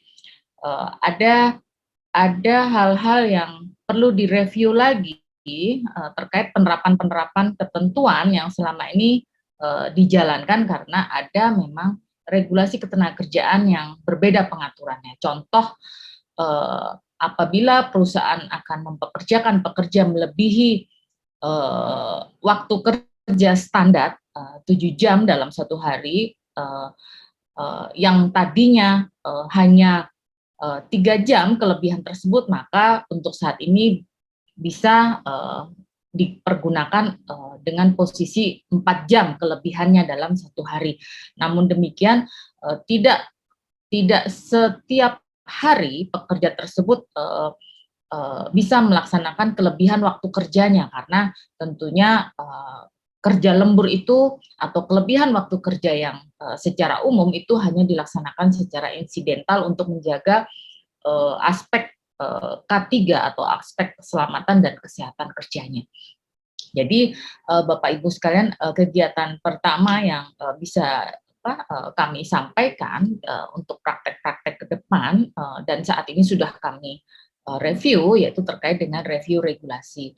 Ya tentunya dari hasil review regulasi kami akan tentu keluarkan rekomendasi usulan perbaikan terkait isu-isu ini supaya inline dengan regulasi yang diterbitkan.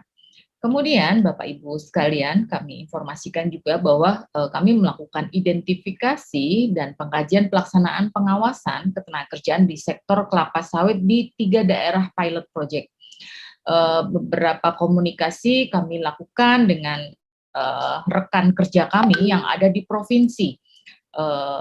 Kebetulan saat ini kita fokus kepada 3 daerah, yaitu Sumatera Selatan, Sumatera Utara, dan Kalimantan Barat. Namun tidak memungkiri ke depan ini tentu akan semakin memperluas identifikasi pengkajian pelaksanaan pengawasan di sektor ini ditambah lagi penyesuaian regulasi-regulasi terbaru dengan terbitnya Undang-Undang Cipta Kerja. Bapak Ibu sekalian, kami juga melakukan kerjasama intens dengan organisasi internasional, yaitu International Labour Organization, terkait penyusunan pedoman pengawasan ketenagakerjaan di sektor kelapa sawit. Jadi kami mencoba juga untuk mencermati praktek-praktek baik di beberapa negara yang memiliki hal yang sama di sektor ini, dan kita mencoba elaborasi bagaimana ke depan supaya aspek ketenagakerjaan dapat dilaksanakan oleh perusahaan sesuai dengan standar internasional maupun tentunya regulasi nasional. Bapak Ibu sekalian, kami juga melakukan karena saat ini situasi pandemi dan dilakukan juga pada sore hari ini, kami juga melakukan video conference juga untuk diskusi pengembangan pedoman di sektor kelapa sawit ini.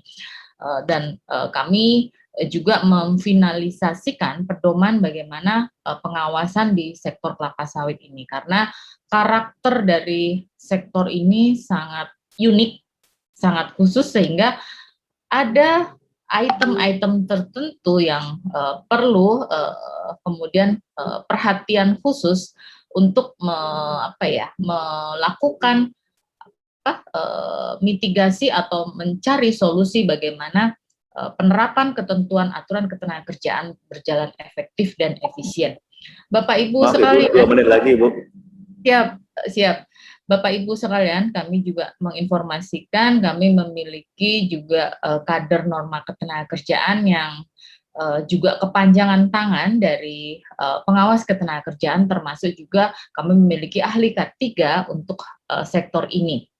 Jadi karena sekali lagi kami membutuhkan kerjasama dengan semua pihak, kami melakukan pendidikan dan pelatihan kader norma ketenagakerjaan dan ahli K3 secara berkala. Saat ini kami sudah membuka di 10 provinsi dan tentunya ke depan akan kami kembangkan lagi di 24 provinsi berikutnya. Ya tentunya yang memiliki sektor ini, begitu Bapak Ibu sekalian. Bapak Ibu sekalian, baik, kami juga mengajak Bapak Ibu sekalian untuk bersama-sama menyampaikan regulasi terbaru, termasuk juga kami mengajak konstituen, baik itu pengusaha, pekerja, supaya penerapan ketenagakerjaan, aturan ketenagakerjaan dilaksanakan. Dan terakhir kami kemarin juga dialog dengan unsur serikat pekerja, yaitu untuk bagaimana pekerja di sektor sawit ini dapat berjalan dengan baik. Kami juga melakukan webinar kader norma ketenagakerjaan yang saat itu juga dihadiri oleh Bapak Asisten Deputi Pengembangan Agribis Perkebunan di Kementerian Koordinator Bidang Perekonomian serta Deputi Direktur Kepesertaan Korporasi Institusi BPJS. Bapak Ibu sekalian, sebagai penutup mohon izin tentunya Ditjen Pembinaan Pengawasan Ketenagakerjaan dan K3 beserta seluruh jajaran eselon 1 di unit Kementerian Ketenagakerjaan mendukung penuh instruksi Presiden nomor 6 tahun 2019. Semoga sektor perkebunan kelapa sawit di Indonesia semakin eksis dengan peningkatan kepatuhan penerapan regulasi ketenagakerjaan dan tentunya akan membawa sustainable palm oil di Indonesia dengan baik. Demikian Bapak yang dapat kami sampaikan. Bapak Ibu mohon maaf apabila ada hal-hal yang kurang berkenan, kami kembalikan lagi kepada Bapak Moderator. Terima kasih. Terima kasih banyak Bu Diah atas paparannya.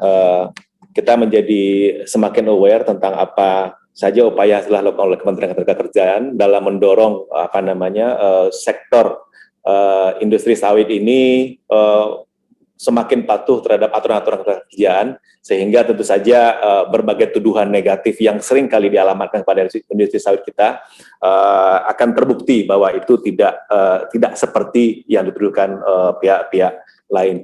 Bapak Ibu sekalian, kami masih menunggu partisipasi Bapak Dirjen Perkebunan dari Kementerian Pertanian. Tadi beliau sudah bergabung dengan kita, tetapi sepertinya beliau mendadak ada tugas dari pimpinan, dan sambil menunggu kehadiran Pak Dirjen Perkebunan dari Kementan, kita bergeser saja ke sesi sharing session Bapak dan Ibu. Sudah hadir dua pelaku usaha sawit bersama kita pada saat ini. Ada Bapak Joko Supriyono, Wakil Presiden Direktur dari PT Astra Agro Lestari, dan kemudian Bapak Sutiana, Ketua Koperasi Unit Desa Tani Subur dari Kota Waringin Barat, Provinsi Kalimantan Tengah. Untuk tidak memperpanjang introduction, kami persilakan Pak Joko Supriyono. Alokasi waktunya sama ya Pak Joko, 10 menit, nanti menit ke-8 kami ingatkan Bapak. Silakan Bapak.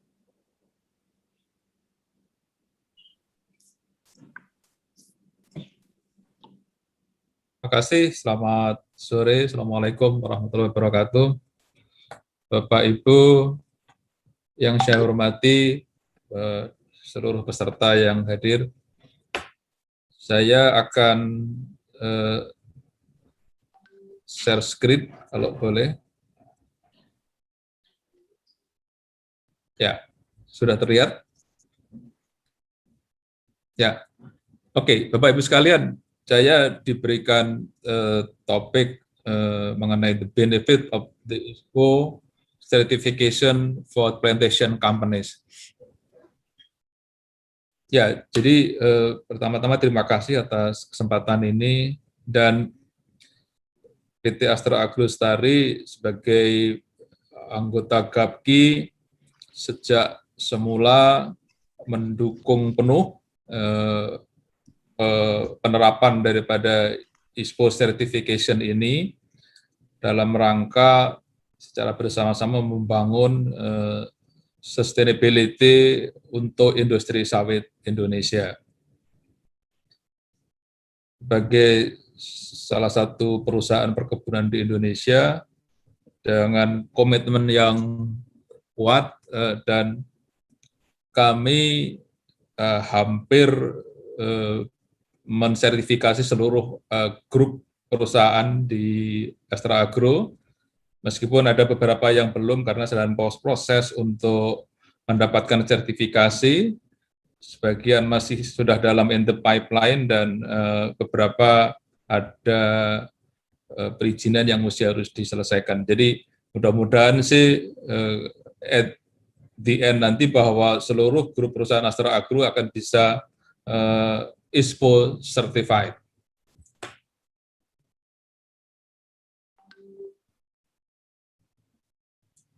Ya, kalau flashback sedikit mengenai ISPO, ya, jadi sebenarnya sejak didirikan tahun 2011 sistem sertifikasi ISPO, kami perusahaan secara langsung berusaha untuk menerapkannya di dalam operasional perkebunan kami. Jadi, dan ISPO sendiri berkembang gitu ya, berevolusi dari waktu ke waktu. Kalau kita lihat milestone-nya, mulai dari 2011 ada peraturan menteri 2011, kemudian menjadi peraturan menteri 11 2015, dan terakhir bahwa ISPO di upgrade sedemikian rupa melalui peraturan Presiden nomor 44 2020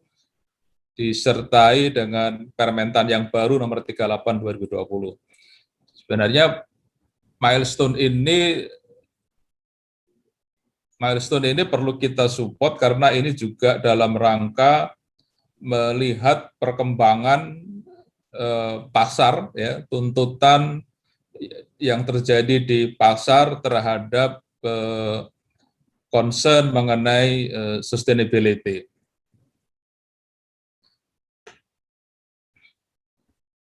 Ya, jadi hal yang prinsip berkaitan dengan ISPO yang baru yang diundangkan melalui Perpres dan juga dalam Permen-10 38, sebenarnya secara prinsip dan kriteria itu tetap 7, namun kemudian di Permentan yang terbaru prinsip kriterianya tetap 7, tapi kemudian diperkaya gitu ya, diperkuat gitu dengan ada tambahan dengan implementasi dari transparansi. Jadi ini juga sebenarnya sekali lagi dalam rangka untuk makin memperkuat ya ISPO certification system guna menunjang bagaimana sustainability palm oil di Indonesia akan bisa menjadi makin diakui oleh stakeholder. Nah, kalau kita lihat sebenarnya apa sih sebenarnya benefit ISPO buat perusahaan ya, buat perusahaan perkebunan khususnya. Sebenarnya yang pertama, sebagaimana kita tahu bahwa ISPO pada dasarnya adalah kompilasi dari regulation. Oleh karena itu sebenarnya bagi perusahaan itu ya yang dibutuhkan hanya kepatuhan kepada pemenuhan peraturan kan gitu. Jadi oleh karena itu sebenarnya certification system melalui ISPO yang kemudian juga ditetapkan sebagai suatu mandatory, sebenarnya tidak ada pilihan lain kecuali bagi perusahaan untuk comply kepada rules, kepada regulasi itu. Nah, namun demikian kami melihat bahwa dengan set of system certification ini yang kita terapkan di dalam operasional perusahaan sebenarnya justru memberikan manfaat gitu ya, karena dengan sistem yang kita harus ikuti, maka paling tidak dengan sertifikat sistem ini membangun disiplin tata kelola operasional yang lebih baik. Ya. Karena Bapak Ibu tahu bahwa demikian banyak regulasi dan itu perlu disiplin di dalam menerapkannya. Demikian juga bahwa ini menuntut adanya peraturan operasional dalam bentuk standard operating procedures yang harus kita buat di lapangan, dan itu juga kemudian membutuhkan disiplin di dalam penerapannya. Dan juga disiplin-disiplin yang lain yang memang dituntut kalau kita memang ingin comply kepada certification system ini.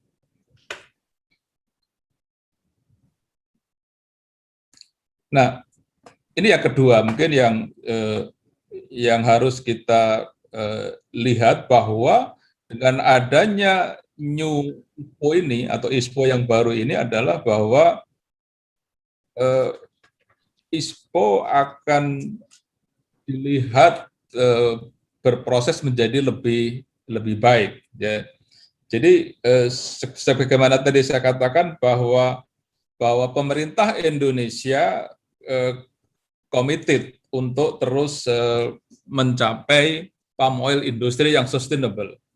Oleh karena itu sebenarnya dengan memperkuat ISPO ya melalui peraturan regulasi yang baru, juga kemudian beberapa regulasi yang dibuat oleh pemerintah yang lain seperti misalnya RAN, KSB, FOXB, misalnya juga adanya Inpres, moratorium dan segala macam itu, sebenarnya ini akan memperkuat komitmen pemerintah Indonesia dalam rangka mewujudkan sustainable palm oil industry.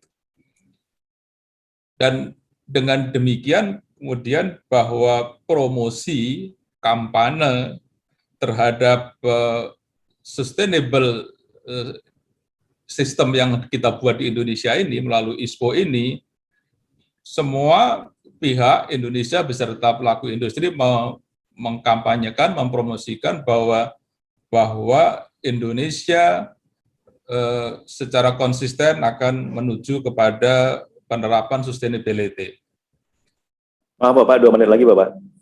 Nah, oke, dan oleh karena itu maka dengan ini perusahaan sebagai pelaku usaha yang akan menerapkan sustainability ISPO ini kemudian akan mendapatkan pengakuan lebih baik ya. Karena apa? Karena New ISPO itu juga memberikan sign untuk memberikan mempertimbangkan dinamika pasar, tuntutan pasar global terhadap sustainability yang makin demanding, yang makin kuat. Ya.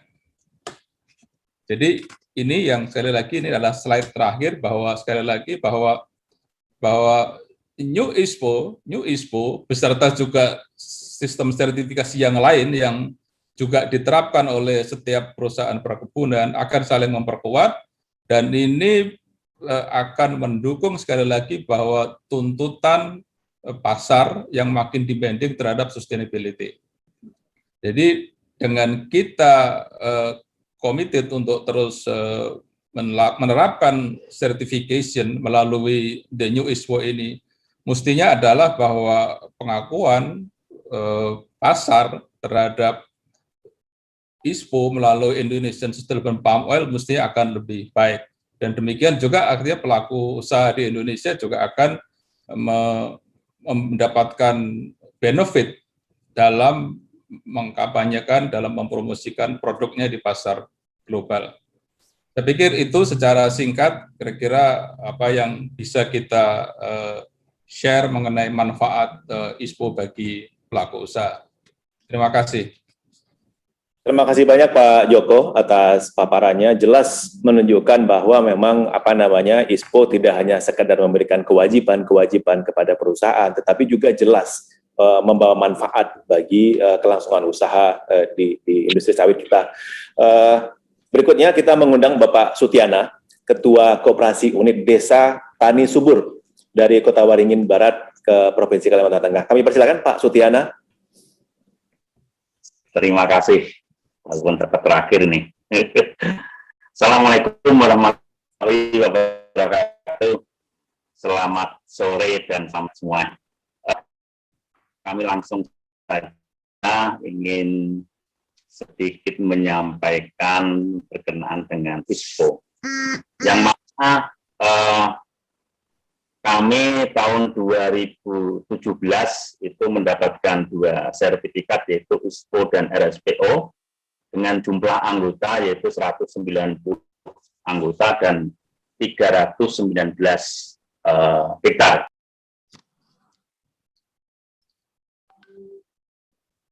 Tahun 2018 itu meningkat menjadi 682 anggota dengan 1.342 hektar. Manfaat yang pertama adalah berkenaan dengan legalitas. Ya, legalitas. Dikarenakan dengan mengikuti kasih ISPO, maka legalitas kita itu betul-betul akan kita miliki. Ya. Baik legalitas terhadap kelompok taninya, legalitas terhadap organisasinya, maupun legalitas terhadap tanahnya itu sendiri. Dikarenakan apa? Yang selama ini masyarakat ada yang sudah punya SHM, kemudian SHM-nya di mana, dengan adanya mengikuti sertifikasi ini sehingga betul-betul legalitasnya ini harus dikumpulkan, harus jelas itu. Maka ini sangat penting. Kemudian yang kedua itu berkenaan dengan masalah produktivitas terhadap kelapa sawit itu sendiri. Yang mana pada waktu belum mengikuti sertifikasi ini kadang-kadang masih banyak yang belum paham tentang bagaimana berkebun kelapa sawit dengan baik.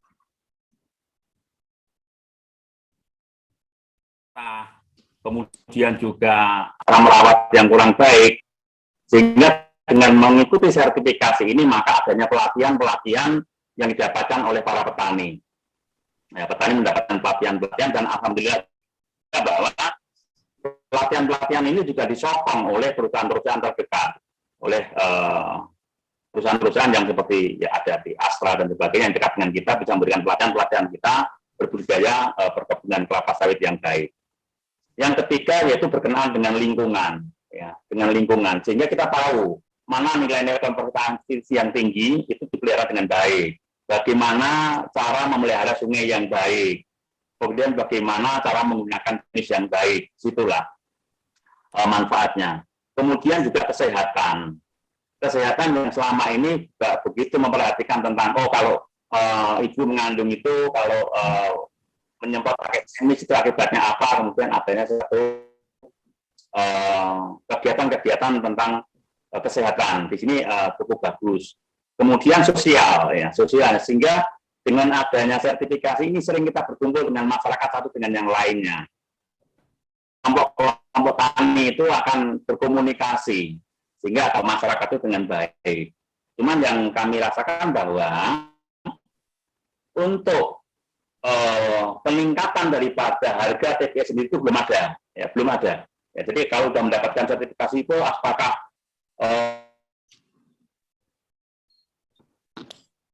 belum mendapatkan itu. Jadi masih sama saja harga TBS antara yang bersertifikat dan yang belum itu sama, nggak ada bedanya di situ. Jadi itu yang kita rasakan. Yang jelas manfaat yang paling jelas bahwa dengan adanya sertifikasi ini adalah legalnya dulu, sehingga pemerintah bisa memilah mana yang legalitasnya sudah jelas, mana yang masih ada satu permasalahan, sehingga pemerintah desa itu bisa membantu bagaimana agar masyarakat itu legalnya jelas, patok-patok jelas, ya. Tetapi di sini kami merasakan bahwa untuk mencari sertifikasi ini juga tidak mudah. Maka perlu adanya pendampingan, karena perlu adanya pembiayaan pendampingan, ini juga sangat diperlukan. Sehingga harapan daripada mandatori Presiden sampai dengan 2024 itu sertifikasi ISPO, itu juga apabila tidak adanya pendampingan dari stakeholder yang ada, secara sulit. Jadi itu menurut kami selaku yang merasakan setelah mendapatkan sertifikasi ISPO itu memang banyak hal yang kita dapatkan, ya, banyak hal yang kita dapatkan, terutama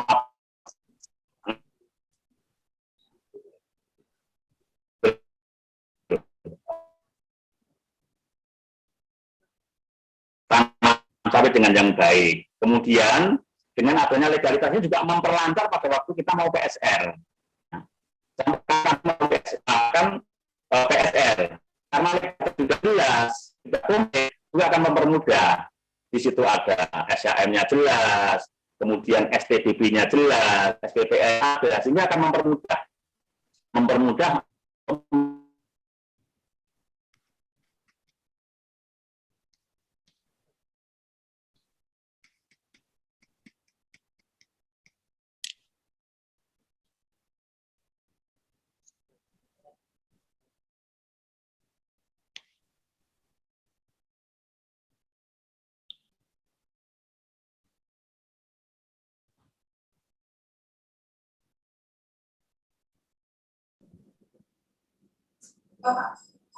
Sepertinya ada gangguan teknis ke Pak Sutiana. Maaf, terputus. Iya Bapak, silakan Pak, sambung Pak. Tadi nggak terputus. Terputus ya. Jadi itu manfaat penting bagi kami yang kami rasakan.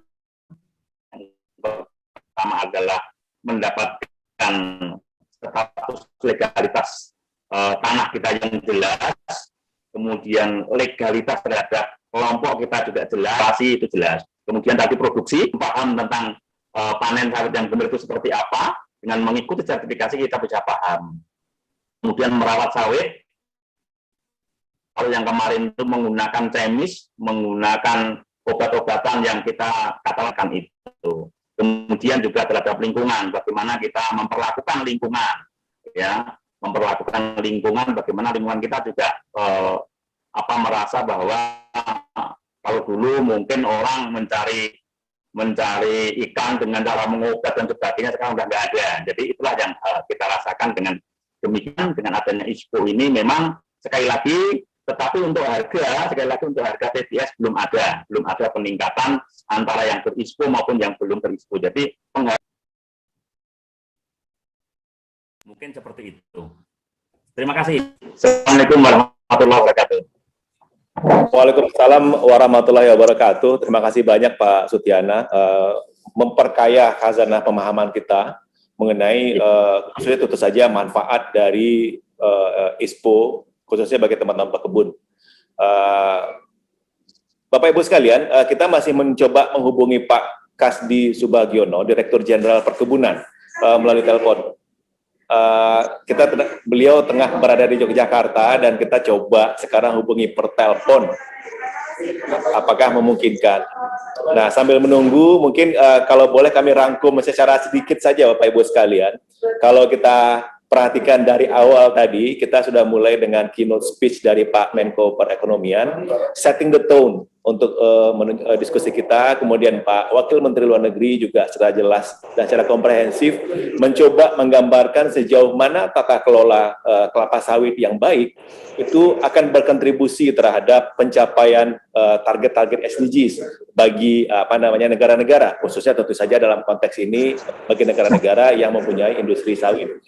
Kemudian beliau juga sudah memperbandingkan bagaimana produktivitasnya, penggunaan lahannya, dan hal-hal terkait lainnya antara minyak nabati, antara berbagai minyak nabati. Tadi beliau memperbandingkan antara minyak sawit dengan rapeseed oil, dengan soybean oil, dan sunflower oil. Sehingga sudah cukup ada gambaran bagi kita.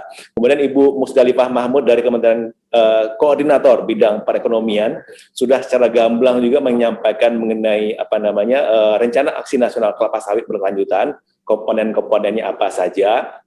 Nah, kemudian para narasumber kita berikutnya telah secara lebih spesifik menggambarkan progres yang telah dicapai selama ini di sektor mereka, kemudian tantangan-tantangan yang dihadapi di lapangan. Kita tadi dengar ada bagaimana penyelesaian masalah perkebunan kelapa sawit yang ada di lahan hutan misalnya, kemudian Dirjen dari Agraria juga sudah menyampaikan bagaimana penyelesaian sengketa-sengketa lahannya, sengketa tanahnya, apa yang sudah dijalankan, apa yang akan dijalankan, dan regulasi apa yang sudah dikeluarkan oleh pemerintah.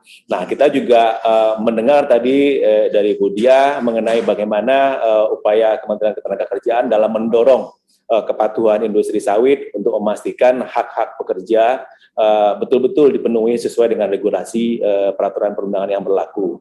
Nah, kita juga sudah dengar tadi ada dua dari kalangan pelaku usaha yang menyampaikan bagaimana ISPO itu, Indonesia Sustainable Palm Oil, itu tidak memberikan beban pada dasarnya, tetapi malah membantu usaha untuk mempunyai menjalankan usahanya, baik bagi perusahaan besar seperti tadi Pak Joko Supriyono sampaikan, maupun untuk pekebun oleh koperasi pekebun tadi seperti disampaikan oleh Pak Sutiana. Nah, itu kira-kira rangkuman umum yang bisa kami sebut sekarang, Bapak Ibu sekalian. Kami masih mencoba menghubungi Pak Kasdi Subagiono. Apakah sudah berhasil, Bapak? Oke, baik. Mungkin ini kalau kita terlalu lama menunggu, barangkali kita akan kehilangan waktu berharga kita untuk berdiskusi dengan para narasumber kita. Kami akan coba menyarikan beberapa pertanyaan yang sudah masuk melalui melalui box Q&A di Zoom kita. Pertama, pertanyaan yang masuk cukup banyak Bapak Ibu, tetapi ya mohon maaf tidak akan mungkin disampaikan dan dijawab semua. Kami akan coba secara cepat saja melihat beberapa yang mungkin bisa kita kedepankan pada kesempatan ini. Yang pertama ada pertanyaan dari Pak Kuler Siregar dari PTPN 3. Tadi Ibu Mus menjelaskan bahwa ada RAN KSB daerah dan nasional. Sejauh mana keterlibatan pusat dalam menjamin bahwa RAN KSB tersebut dapat terlaksana dengan efektif. RAN KSB jangan hanya sampai retorika saja, terutama untuk petani swadaya. Mohon perkenan Ibu Mus untuk menanggapi pertanyaan ini, Ibu. Kami persilakan.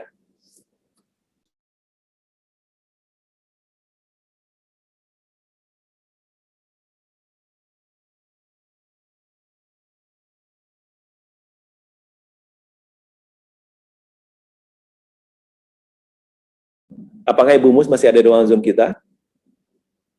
Kalau tidak, barangkali kita coba geser ke pertanyaan yang lain. Mungkin Pak Ruanda bisa membantu menjawab dari Pak Ridwan Syah dari World Bank. Pak Ruanda, sebuah kajian pada tahun 2018 menyampaikan bahwa terdapat lebih dari 3 juta hektar perkebunan kelapa sawit yang berada dan terdapat di kawasan hutan. Ini sebagian besar adalah dari pekebun, dari smallholder, yang berada di kawasan hutan dengan risiko sosial dan lingkungan yang cukup tinggi. Dari perspektif pemerintah Indonesia, bagaimana kita dapat mengelola kawasan ini dengan tentunya memperhatikan fungsi-fungsi ekologis dan ekonomis dari lahan tersebut. Bisa dibantu ditanggapi Pak Dirjen, kami persilakan Pak Ruanda. Terima kasih Bapak, pertanyaan menarik, dan ini sebetulnya sudah kami bahas dalam turunan dari UCK dan PPPP turunannya menjadi Permen LHK. Dalam waktu tidak terlalu lama, mudah-mudahan minggu depan sudah ada Permen LHK mengenai penyelenggaraan kehutanan. Ini turunan PPPP tersebut, salah satunya adalah menyelesaikan kawasan-kawasan kawasan hutan yang keterlanjuran yang dipakai untuk kebun sawit ini, terutama untuk smallholder ini. Ada beberapa regulasi yang secara khusus, spesifik, bahkan menindaklanjuti kondisi-kondisi tersebut. Nanti detailnya saya sampaikan melalui tulisan, bisa di-share untuk para yang tanya lebih lanjut. Ada beberapa pertanyaan yang senada. Ini sebetulnya sudah kami bahas di permen kita. Sebentar lagi akan kami launching, dan tentunya nanti ada sosialisasi untuk itu yang lebih detail untuk menjelaskan bagaimana penyelesaian mengenai okupasi di dalam kawasan hutan, terutama untuk smallholder atau untuk perorangan atau masyarakat. Ya Pak.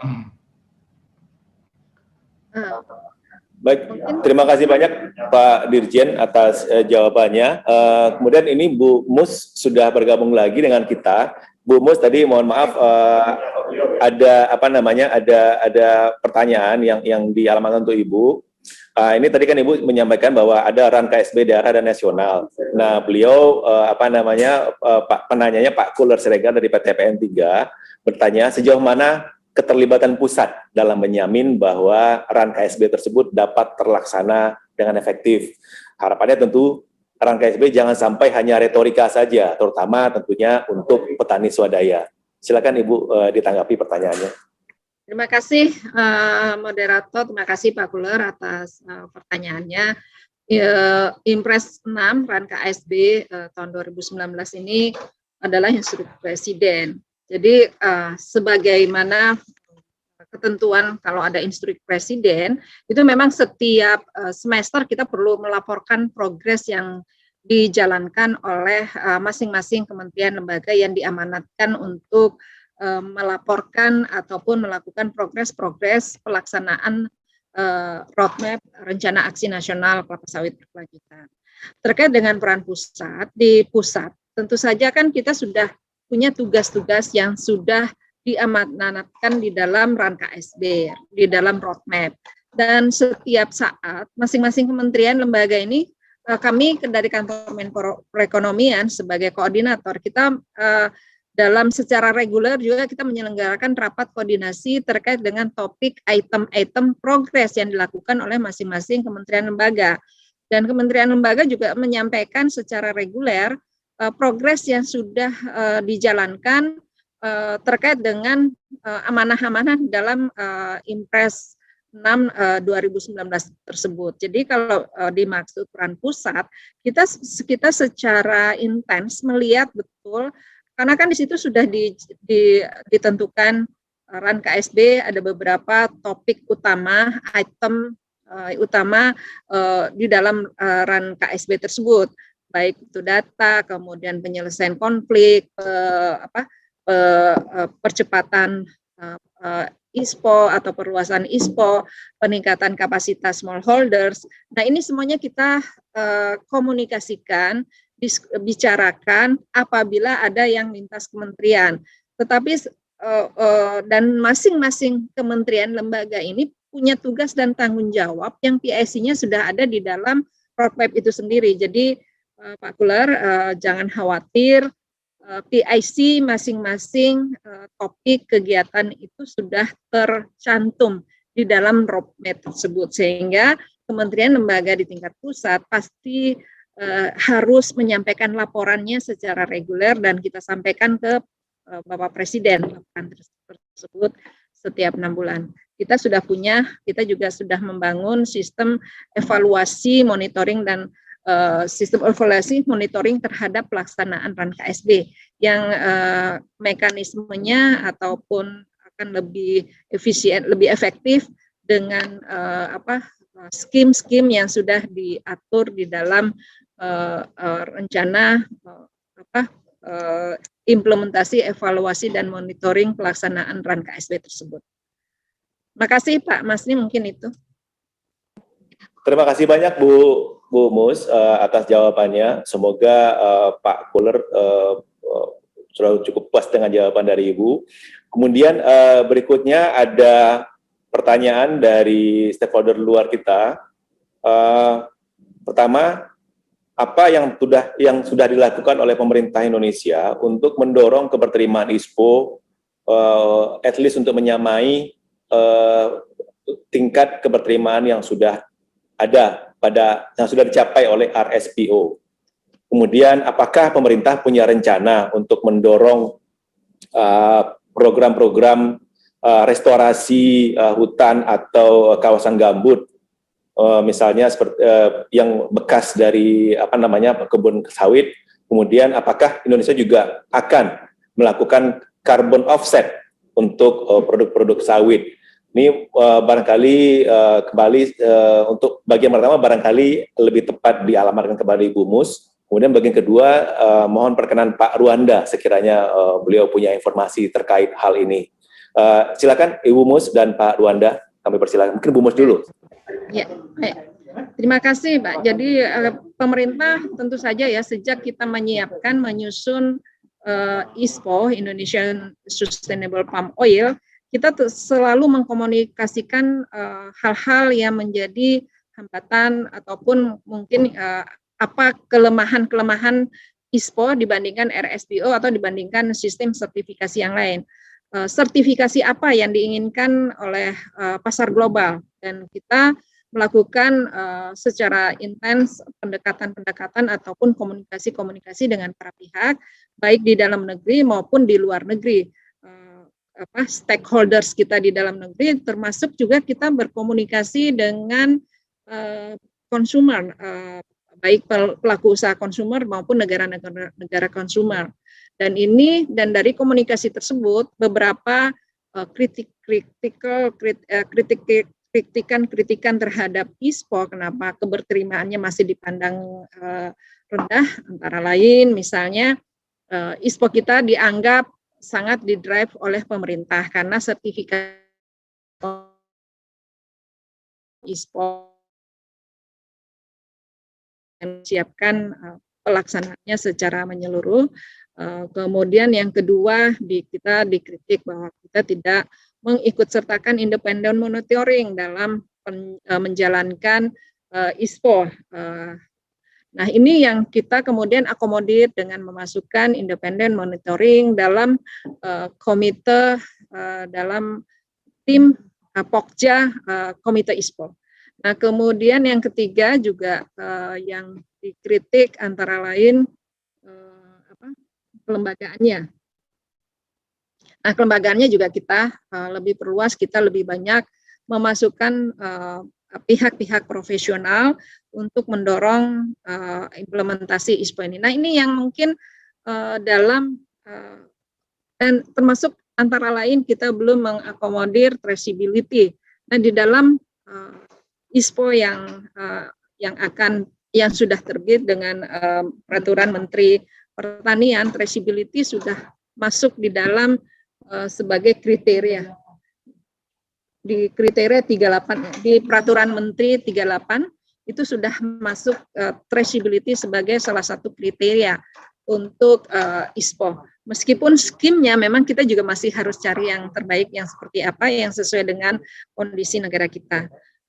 Dan supply chain juga kita sudah masuk dengan nanti akan diterbitkan mulai dari produk CPO, dari CPO sampai dengan end product itu akan ada peraturan Menteri Perindustrian yang saat ini sedang disiapkan untuk mengatur supply chain dari end product kelapa sawit dengan peraturan Menteri Perindustrian untuk menjaga sustainability sampai dengan end product dari kelapa sawit ini. Dan tentu saja semuanya ini kita selain kita berkomunikasi, kita juga melibatkan untuk para pihak untuk melihat bagaimana skim ini kita bangun, kemudian bagaimana membangun smallholders dan mengajak smallholder di lapangan dengan mengajak berbagai pihak untuk melihat pasti dan kalaupun ingin mendukung dengan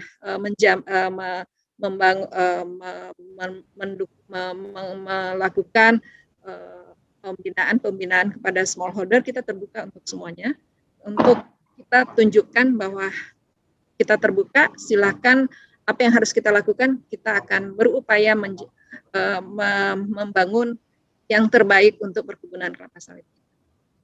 Itu Pak Masni upaya kita, dan saya mungkin Pak Ruanda terkait dengan apa ya tadi restorasi dan lain-lain. Terima kasih banyak Bu Mus. Pak Dirjen, silakan Pak Ruanda, maaf silakan Pak.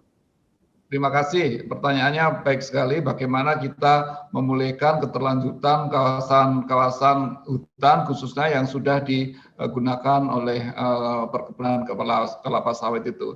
Ini adalah salah satu upaya Indonesia untuk memperbaiki lahan gambut yang sudah digunakan untuk keperluan lain ini.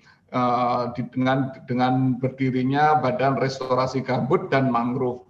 Artinya kita concern kita, area-area gambut kita akan kita pulihkan, kita restorasi, targetnya 2 juta hektar untuk lahan gambut dan 600.000 untuk mangrove ini. Ini yang sudah menjadi komitmen, menjadi tugas dari BRGM ini.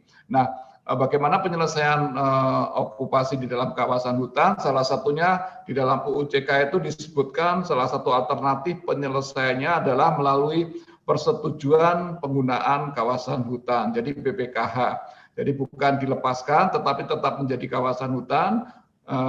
Kalau dulu orang mengenalnya IPPKH, sekarang PPKH, jadi persetujuan penggunaan kawasan hutan untuk kepentingan non kehutanan ini ada kemungkinan mekanisme itu untuk memberikan sustainability, keberlangsungan dari usaha yang sudah ada, terutama untuk perorangan atau smallholder kelapa sawit yang ada di dalam kawasan hutan itu. Jadi semuanya saya yakin ada solusi-solusi yang bisa kedepannya bisa kita lakukan. Ini menjaga untuk sustainability dari keberlangsungan perekonomian untuk kelapa sawit, tetapi tetap juga menjaga lingkungan kita, terutama lahan gambut kita yang sudah terdegradasi dengan melakukan upaya-upaya restorasi di lahan-lahan gambut kita tersebut. Mungkin itu Pak.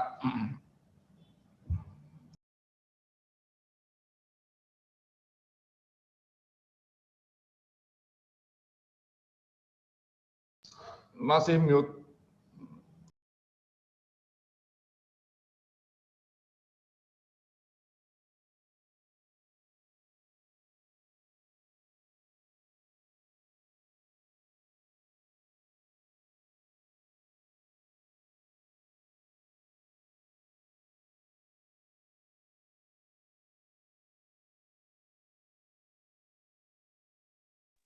Pak Masni suaranya kok nggak ada ya? Pak Masni suaranya kok nggak ada ya?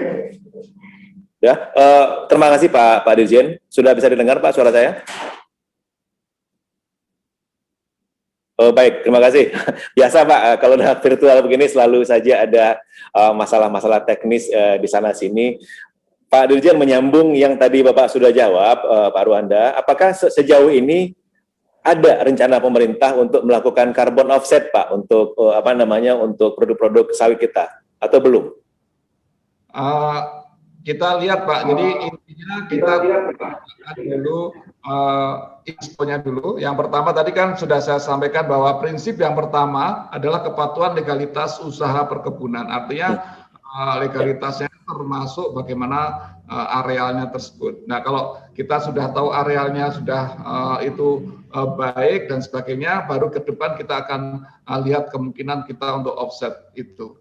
Kalau Malaysia kan sawit itu masuk di dalam hutan ya, kelompok klasifikasi hutan di Indonesia belum. Nah, ini kita lihat ke depannya seperti apa. Kalau misalnya sawit itu betul-betul berasal dari lahan yang kosong ya, lahan yang terdegradasi, ya kemudian ditanami yang dulunya karbonnya zero atau mungkin rendah ya, dengan ditanami sawit kan bagaimanapun juga kan tingkat serapan karbonnya lebih tinggi daripada tanah kosong. Nah, ini kita lihat historical datanya seperti apa lahan sawit itu, ya, sehingga kita bisa pilih lokasi-lokasi yang ke depan bisa kita offsetkan. Baik, terima kasih banyak Pak Dirjen atas penjelasannya, clear Pak. Kemudian ada pertanyaan untuk Pak Agus, Pak Dirjen dari Kementerian ATR. Apabila HGU akan berakhir dan terdapat gugatan terhadap HGU tersebut, apakah HGU dapat diperpanjang? Kemudian bagaimana penyelesaian konflik HGU apabila terdapat kepentingan masyarakat yang belum terselesaikan? Silakan Pak Dirjen. Ya, jadi apabila ada HGU akan berakhir, apakah dapat diperpanjang apabila ada gugatan? Dengan PP 18 Pak tahun 2021 sebagai pelaksana dari UCK, ini sudah ditegaskan bahwa itu bisa diperpanjang. Memang pada waktu lalu di dalam PP 24 tentang pendaftaran tanah di dalam pasal 45, apabila ada perkara di pengadilan, maka dilarang kepala kantor itu untuk melakukan perubahan data pendaftaran tanah. Namun demikian, dalam PP 18 ini, sepanjang tidak ada status quo, dari pengadilan, tidak ada sita, maka hak atas tanah itu bisa diperpanjang, diperbaharui, maupun dialihkan. Namun demikian, keberadaan perkara itu tetap harus dicatat di dalam buku tanah dan daftar umum lainnya. Dan saya kira juga memang untuk diperpanjang ini adalah satu keharusan. Karena apabila tidak diperpanjang, maka hak atas tanah itu berakhir menjadi tanah negara, maka objek perkaranya justru menjadi tidak jelas. Jadi bisa Pak diperpanjang yang berada dalam perkara. Yang kemudian yang kedua apa tadi ya? Nyambut apa? Yang kedua Bapak, bagaimana penyelesaian konflik HGU apabila terdapat kepentingan masyarakat yang belum Ya, pertama terhadap adanya klaim kan kita mesti pelajari Pak, kita mesti analisis, kita identifikasi apa kepentingan itu. Sebagai contoh, sekarang kami sedang menangani kasus di Jambi, perusahaan sawit yang diperoleh dari pelepasan kawasan hutan. Di dalam kawasan hutan yang dilepaskan ternyata ada kelompok masyarakat adat di situ. Ketika kemudian ini dibangun sawit, ketemu masyarakat di situ karena merasa ini adalah HGU-nya, ini dikeluarkan sehingga timbul konflik, dan kemudian kita mediasi, antara pengusahanya dengan masyarakat adatnya, perwakilannya, dan kemudian akhirnya ditemukan satu kesepakatan, tetapi kemudian kita juga harus melakukan verifikasi. Nah, kemudian dibentuklah tim di sana dengan melibatkan pemerintah daerah, gubernur, dan bupati setempat, kejaksaan tinggi, kepolisian, memverifikasi untuk meyakinkan bahwa benar-benar bahwa ini adalah memang masyarakat yang kepentingannya masih harus diselesaikan. Dan dari hasil ini nanti perusahaan tentu sesuai dengan komitmennya akan memberikan entah itu ganti rugi atau mungkin bisa juga berupa resettlement dari penguasaan di dalam kebun itu, karena mereka kan sporadik. Begitu Pak. Jadi ini sekarang sudah hampir ada kesepakatan, tinggal kita melakukan verifikasi lagi. Saya kira begitu Pak, untuk contoh dari Terima kasih banyak Pak Dirjen. Baik, terima kasih Pak Dirjen, clear jawabannya. Berikutnya untuk Bu Diah Hartanti, kami kira sebagian tadi sudah sempat Ibu singgung di dalam paparan. Bagaimana upaya pemerintah dalam memastikan perusahaan itu menerapkan hubungan kerja yang adil serta ada kebebasan berserikat bagi seluruh pekerja, khususnya di industri sawit. Ya, baik, terima kasih Bapak. Jadi posisi dalam SOP kepatuhan pengawasan ketenagakerjaan itu ada beberapa tahapan. Artinya pengawas ketenagakerjaan dalam melihat sebuah norma itu apakah dipatuhi atau tidak oleh perusahaan itu melalui beberapa tahapan. Tahapan yang pertama tentunya harus melalui preventif, memberikan pemahaman-pemahaman secara komprehensif, penerapan standar internasional maupun regulasi nasional, kemudian tentunya juga apabila diberikan batasan-batasan waktu untuk upaya-upaya perbaikan terhadap regulasi tersebut agar semua pihak patuh mengikuti aturan yang ada, ya tentunya kami akan meningkatkan proses tersebut ke tahapan berikutnya, yaitu dalam rangkaian untuk sedikit memberikan perhatian khusus kepada perusahaan agar menerapkan standar tadi. Namun demikian, apabila memang standar tersebut tidak juga dilakukan upaya perbaikan, maka dalam proses penegakan aturan ketenagakerjaan, yaitu yang akan diambil oleh mekanisme ini. Dan sebagai perhatian kita bersama, proses penegakan hukum itu upaya terakhir lah, artinya sebagai ultimum remedium dalam mencoba mengajak semua pihak untuk comply terhadap regulasi internasional maupun nasional, sehingga tidak diperlukan lagi upaya-upaya yang untuk penjeratan sanksi pidana dalam hal terdapat ketidakpatuhan terhadap norma ketenagakerjaan. Itu Bapak yang dapat kami respon, demikian. Baik, clear jawabannya. Kemudian Ibu, Bapak dan Ibu, ini ada pertanyaan yang menurut kami cukup menggelitik nih, disampaikan oleh Pak Frans Klaassen dari EPOA. Beliau menanyakan apakah keberadaan standar sustainability bagi semua minyak nabati akan menjadi solusi bagi perdebatan internasional. Nah, jika demikian, siapa yang mesti ngembangin standar ini? Mungkin apakah Bu Mus barangkali punya ide atau pemikiran? Ini baru kami lihat kalau di daftar pertanyaan seperti ngelempar ide Ibu. Barangkali Ibu punya tanggapan terkait hal ini. Silakan Bu Mus. Ini kan seloroh sih istilahnya ya. Jadi kalau misalnya kita ingin mengatasi standar sertifikasi adalah salah satu cara untuk sumber penerimaan, bukan juga, karena sebenarnya itu hanya satu aspek saja yang kita ingin tunjukkan kepada global, karena yang lainnya tentu saja dukungan komitmen pemerintah secara keseluruhan terkait dengan komitmen sustainability, penurunan emisi gas rumah kaca dan lain-lain, itu kan seharusnya dilihat kalau kita lihat sekarang itu tidak bisa standar sertifikasi, tidak bisa single policy untuk mengatasi semua hambatan-hambatan perdagangan. Yang pasti kan untuk itu memang dan itu sudah ditunjukkan juga di pasar global, meskipun kita sudah melakukan sertifikasi, tapi tetap saja ada item-item lain yang selalu dipermasalahkan di pasar global. Nah, itu yang kemudian kita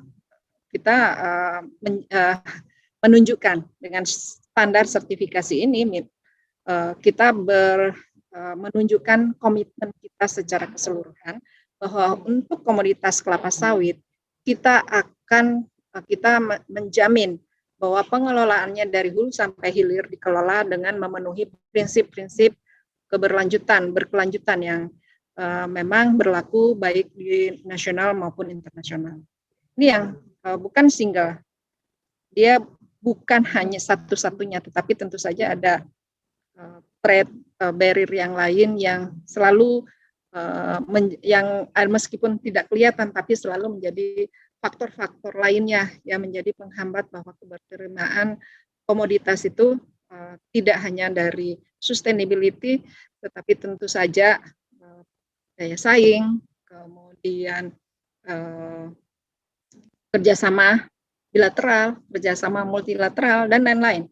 Semuanya mempengaruhi keberterimaan komoditas di pasar global. Pak.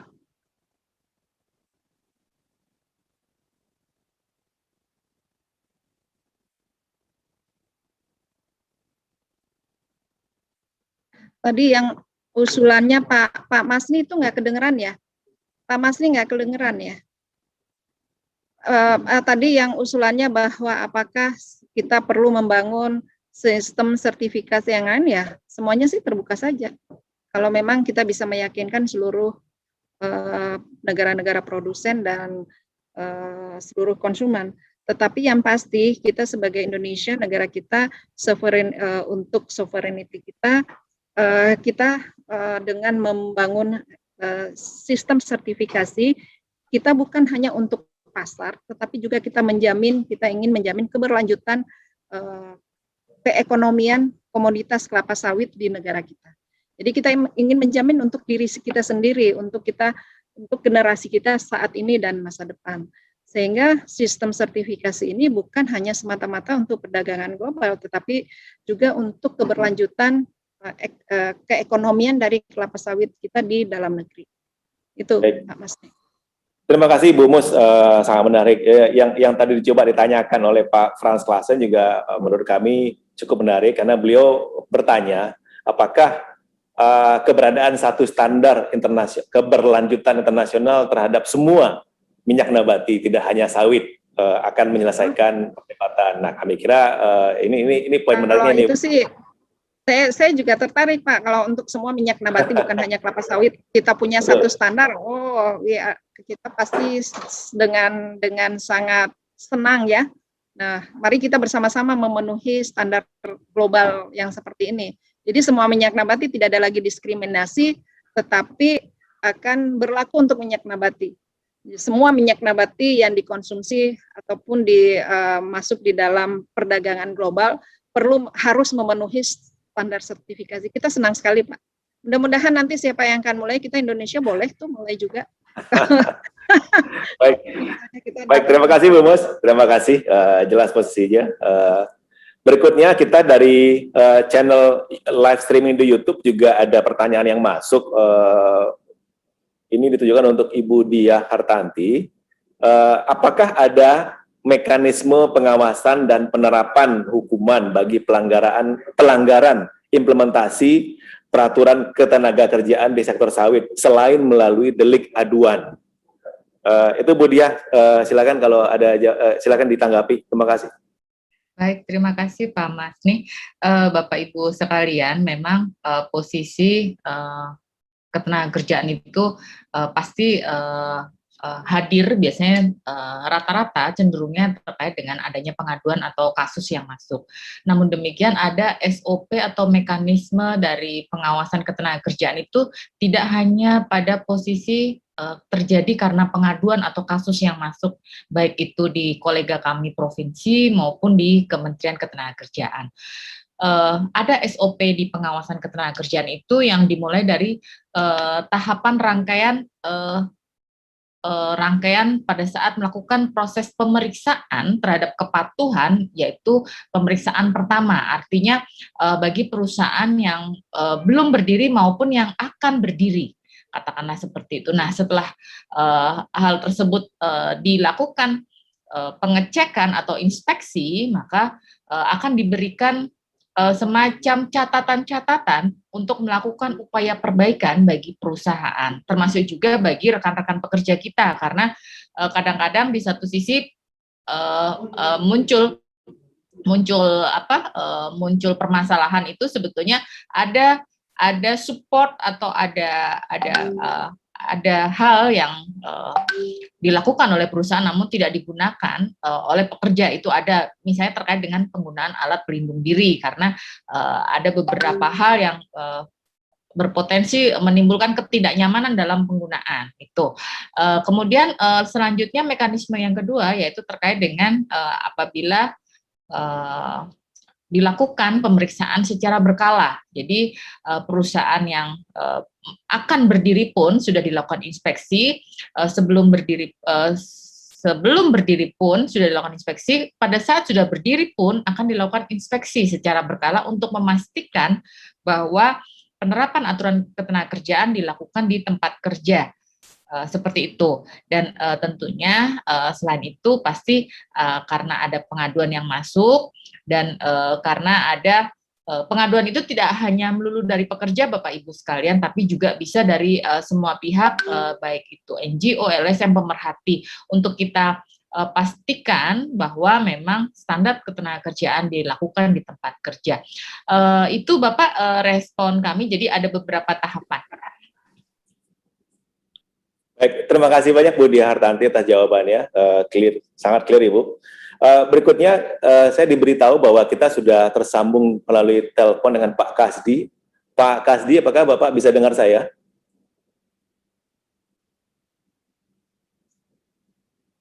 Pak Kasdi.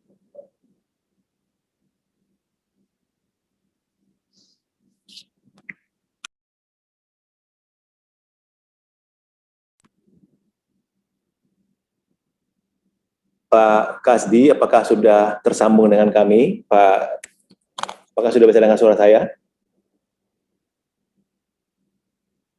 Mohon maaf para peserta, beliau tengah berada di Yogyakarta dan tadi mengalami sedikit kendala teknis sejak awal untuk video conference, dan kami tengah coba menghubungi beliau melalui telepon untuk tetap bisa menyampaikan poin-poin inti yang sedianya akan beliau sampaikan melalui paparan tadi. Pak Kasdi, apa sudah mendengar kami? Ini memang kami pandang penting tetap menunggu Pak Kasdi untuk bicara, karena memang tadi sekilas Pak Joko dari Astra Agro Lestari juga sudah menyampaikan embrio atau awal dari ISPO itu dari Kementerian Pertanian dan teman-teman Kementerian Pertanian yang selama ini berada di front line dalam menerapkan Indonesia Sustainable Palm Oil ini. Memang berdasarkan Inpres sudah menjadi kerjaan atau menjadi tanggung jawab lintas kementerian tentu saja, tetapi tetap di front line adalah Kementerian Pertanian dalam mengimplementasikannya, sehingga menurut kami akan sangat-sangat relevan bagi diskusi kita pada hari ini untuk mendengarkan pandangan dan masukan dari Pak Dirjen Perkebunan, dari Pak Kasdi Subagiono mengenai implementasi dari ISPO ini, seperti apa tantangan-tantangannya dan bagaimana rencana ke depan yang telah disusun oleh Kementerian Pertanian selama ini. Pak Kasdi, apakah sudah bisa mendengar kami?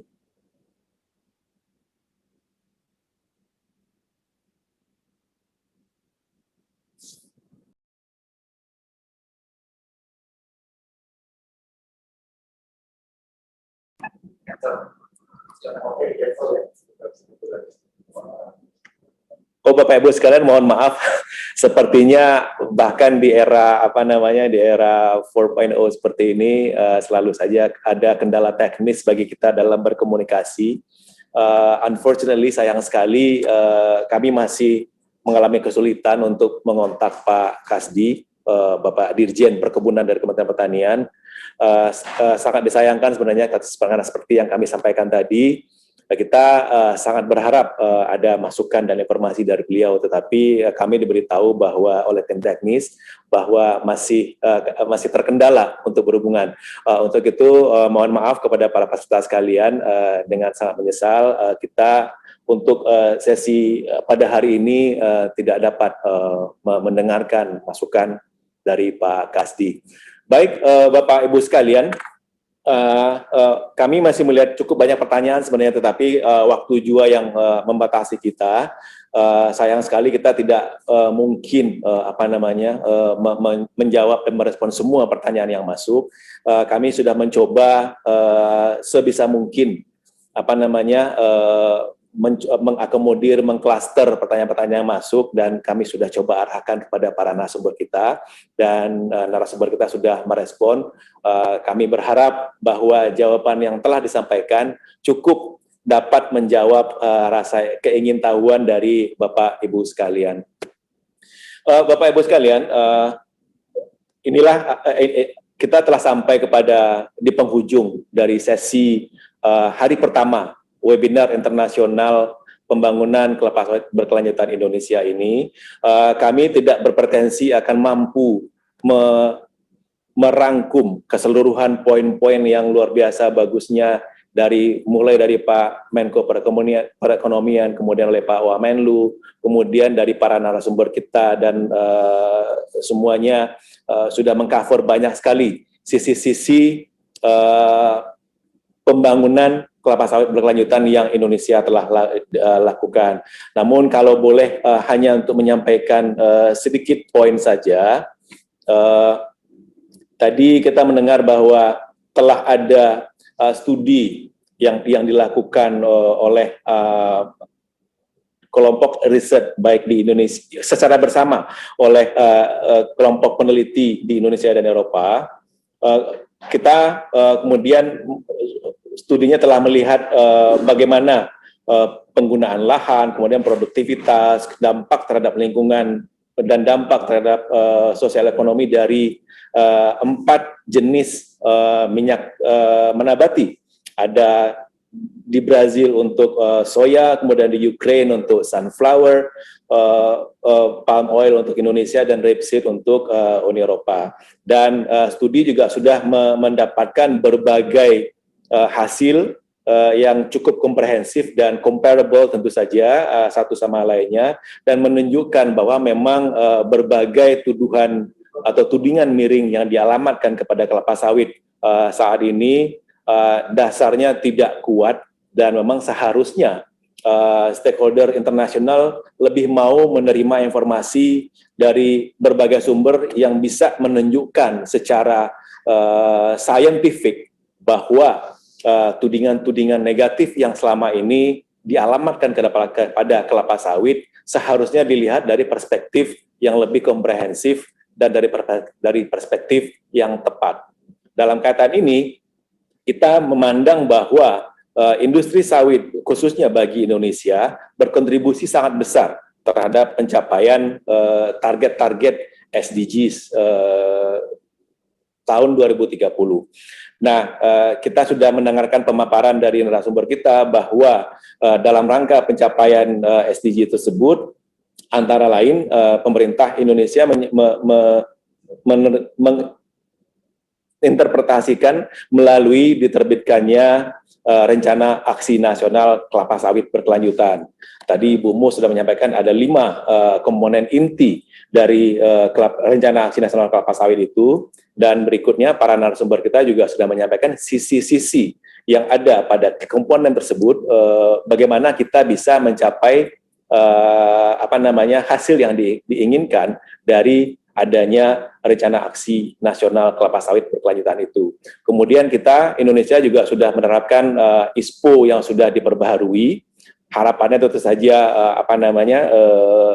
standar keberlanjutan atau standar sustainability dari sawit Indonesia, satu sisinya adalah bisa memastikan bahwa keseluruhan rantai produksi sawit Indonesia itu sustainable, dan kemudian di sisi berikutnya kita mendorong keberterimaan produk-produk sawit yang sudah bersertifikasi ISPO di pasar-pasar internasional. Bapak Ibu sekalian, kembali kami tidak berpretensi cukup mampu untuk merangkum keseluruhan poin-poin yang disampaikan oleh para narasumber kita. Namun in general kita pasti sudah melihat benang merah dari poin inti yang disampaikan melalui keynote speech dan paparan Pak Wakil Menteri Luar Negeri, dan kemudian melalui paparan para narasumber kita serta testimoni dari pelaku usaha tadi. Harapan kami tentu saja sesi kita pada siang atau pagi hari ini yang di Eropa telah dapat membuka wawasan kita lebih luas tentang bagaimana Indonesia membangun industri sawit yang berkelanjutan, tidak untuk memenuhi persyaratan orang lain, tetapi demi keberlangsungan hidup bangsa Indonesia sendiri. Demikian Bapak Ibu sekalian, dengan demikian kami tutup diskusi kita pada hari ini. Terima kasih atas perhatian Bapak Ibu sekalian, terima kasih sudah bergabung bersama kami, terima kasih sudah ikut berinteraksi melalui menyampaikan pertanyaan-pertanyaan, dan harapannya tentu saja kita besok ketemu lagi pada sesi berikutnya. Terima kasih. Wassalamualaikum warahmatullahi wabarakatuh.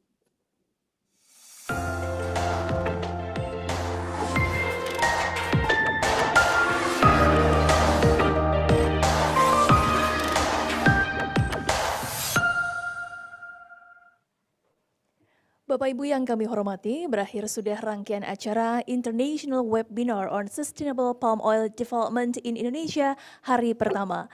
Esok hari masih akan kita ikuti bersama rangkaian kegiatan di hari kedua yang akan menghadirkan Deputi Bidang Koordinasi Pangan dan Agribisnis Kemenko Bidang Perekonomian, para anggota dari SIAK Pelalawan Landscape Program Coalition, serta penasehat Forum RAN KSB. Terima kasih Bapak Ibu sekalian atas perhatian Anda di ruang virtual, baik yang berada di Zoom maupun YouTube. Selamat sore, wassalamualaikum warahmatullahi wabarakatuh. Om Santi Santi Om, Namo Buddhaya, salam kebajikan.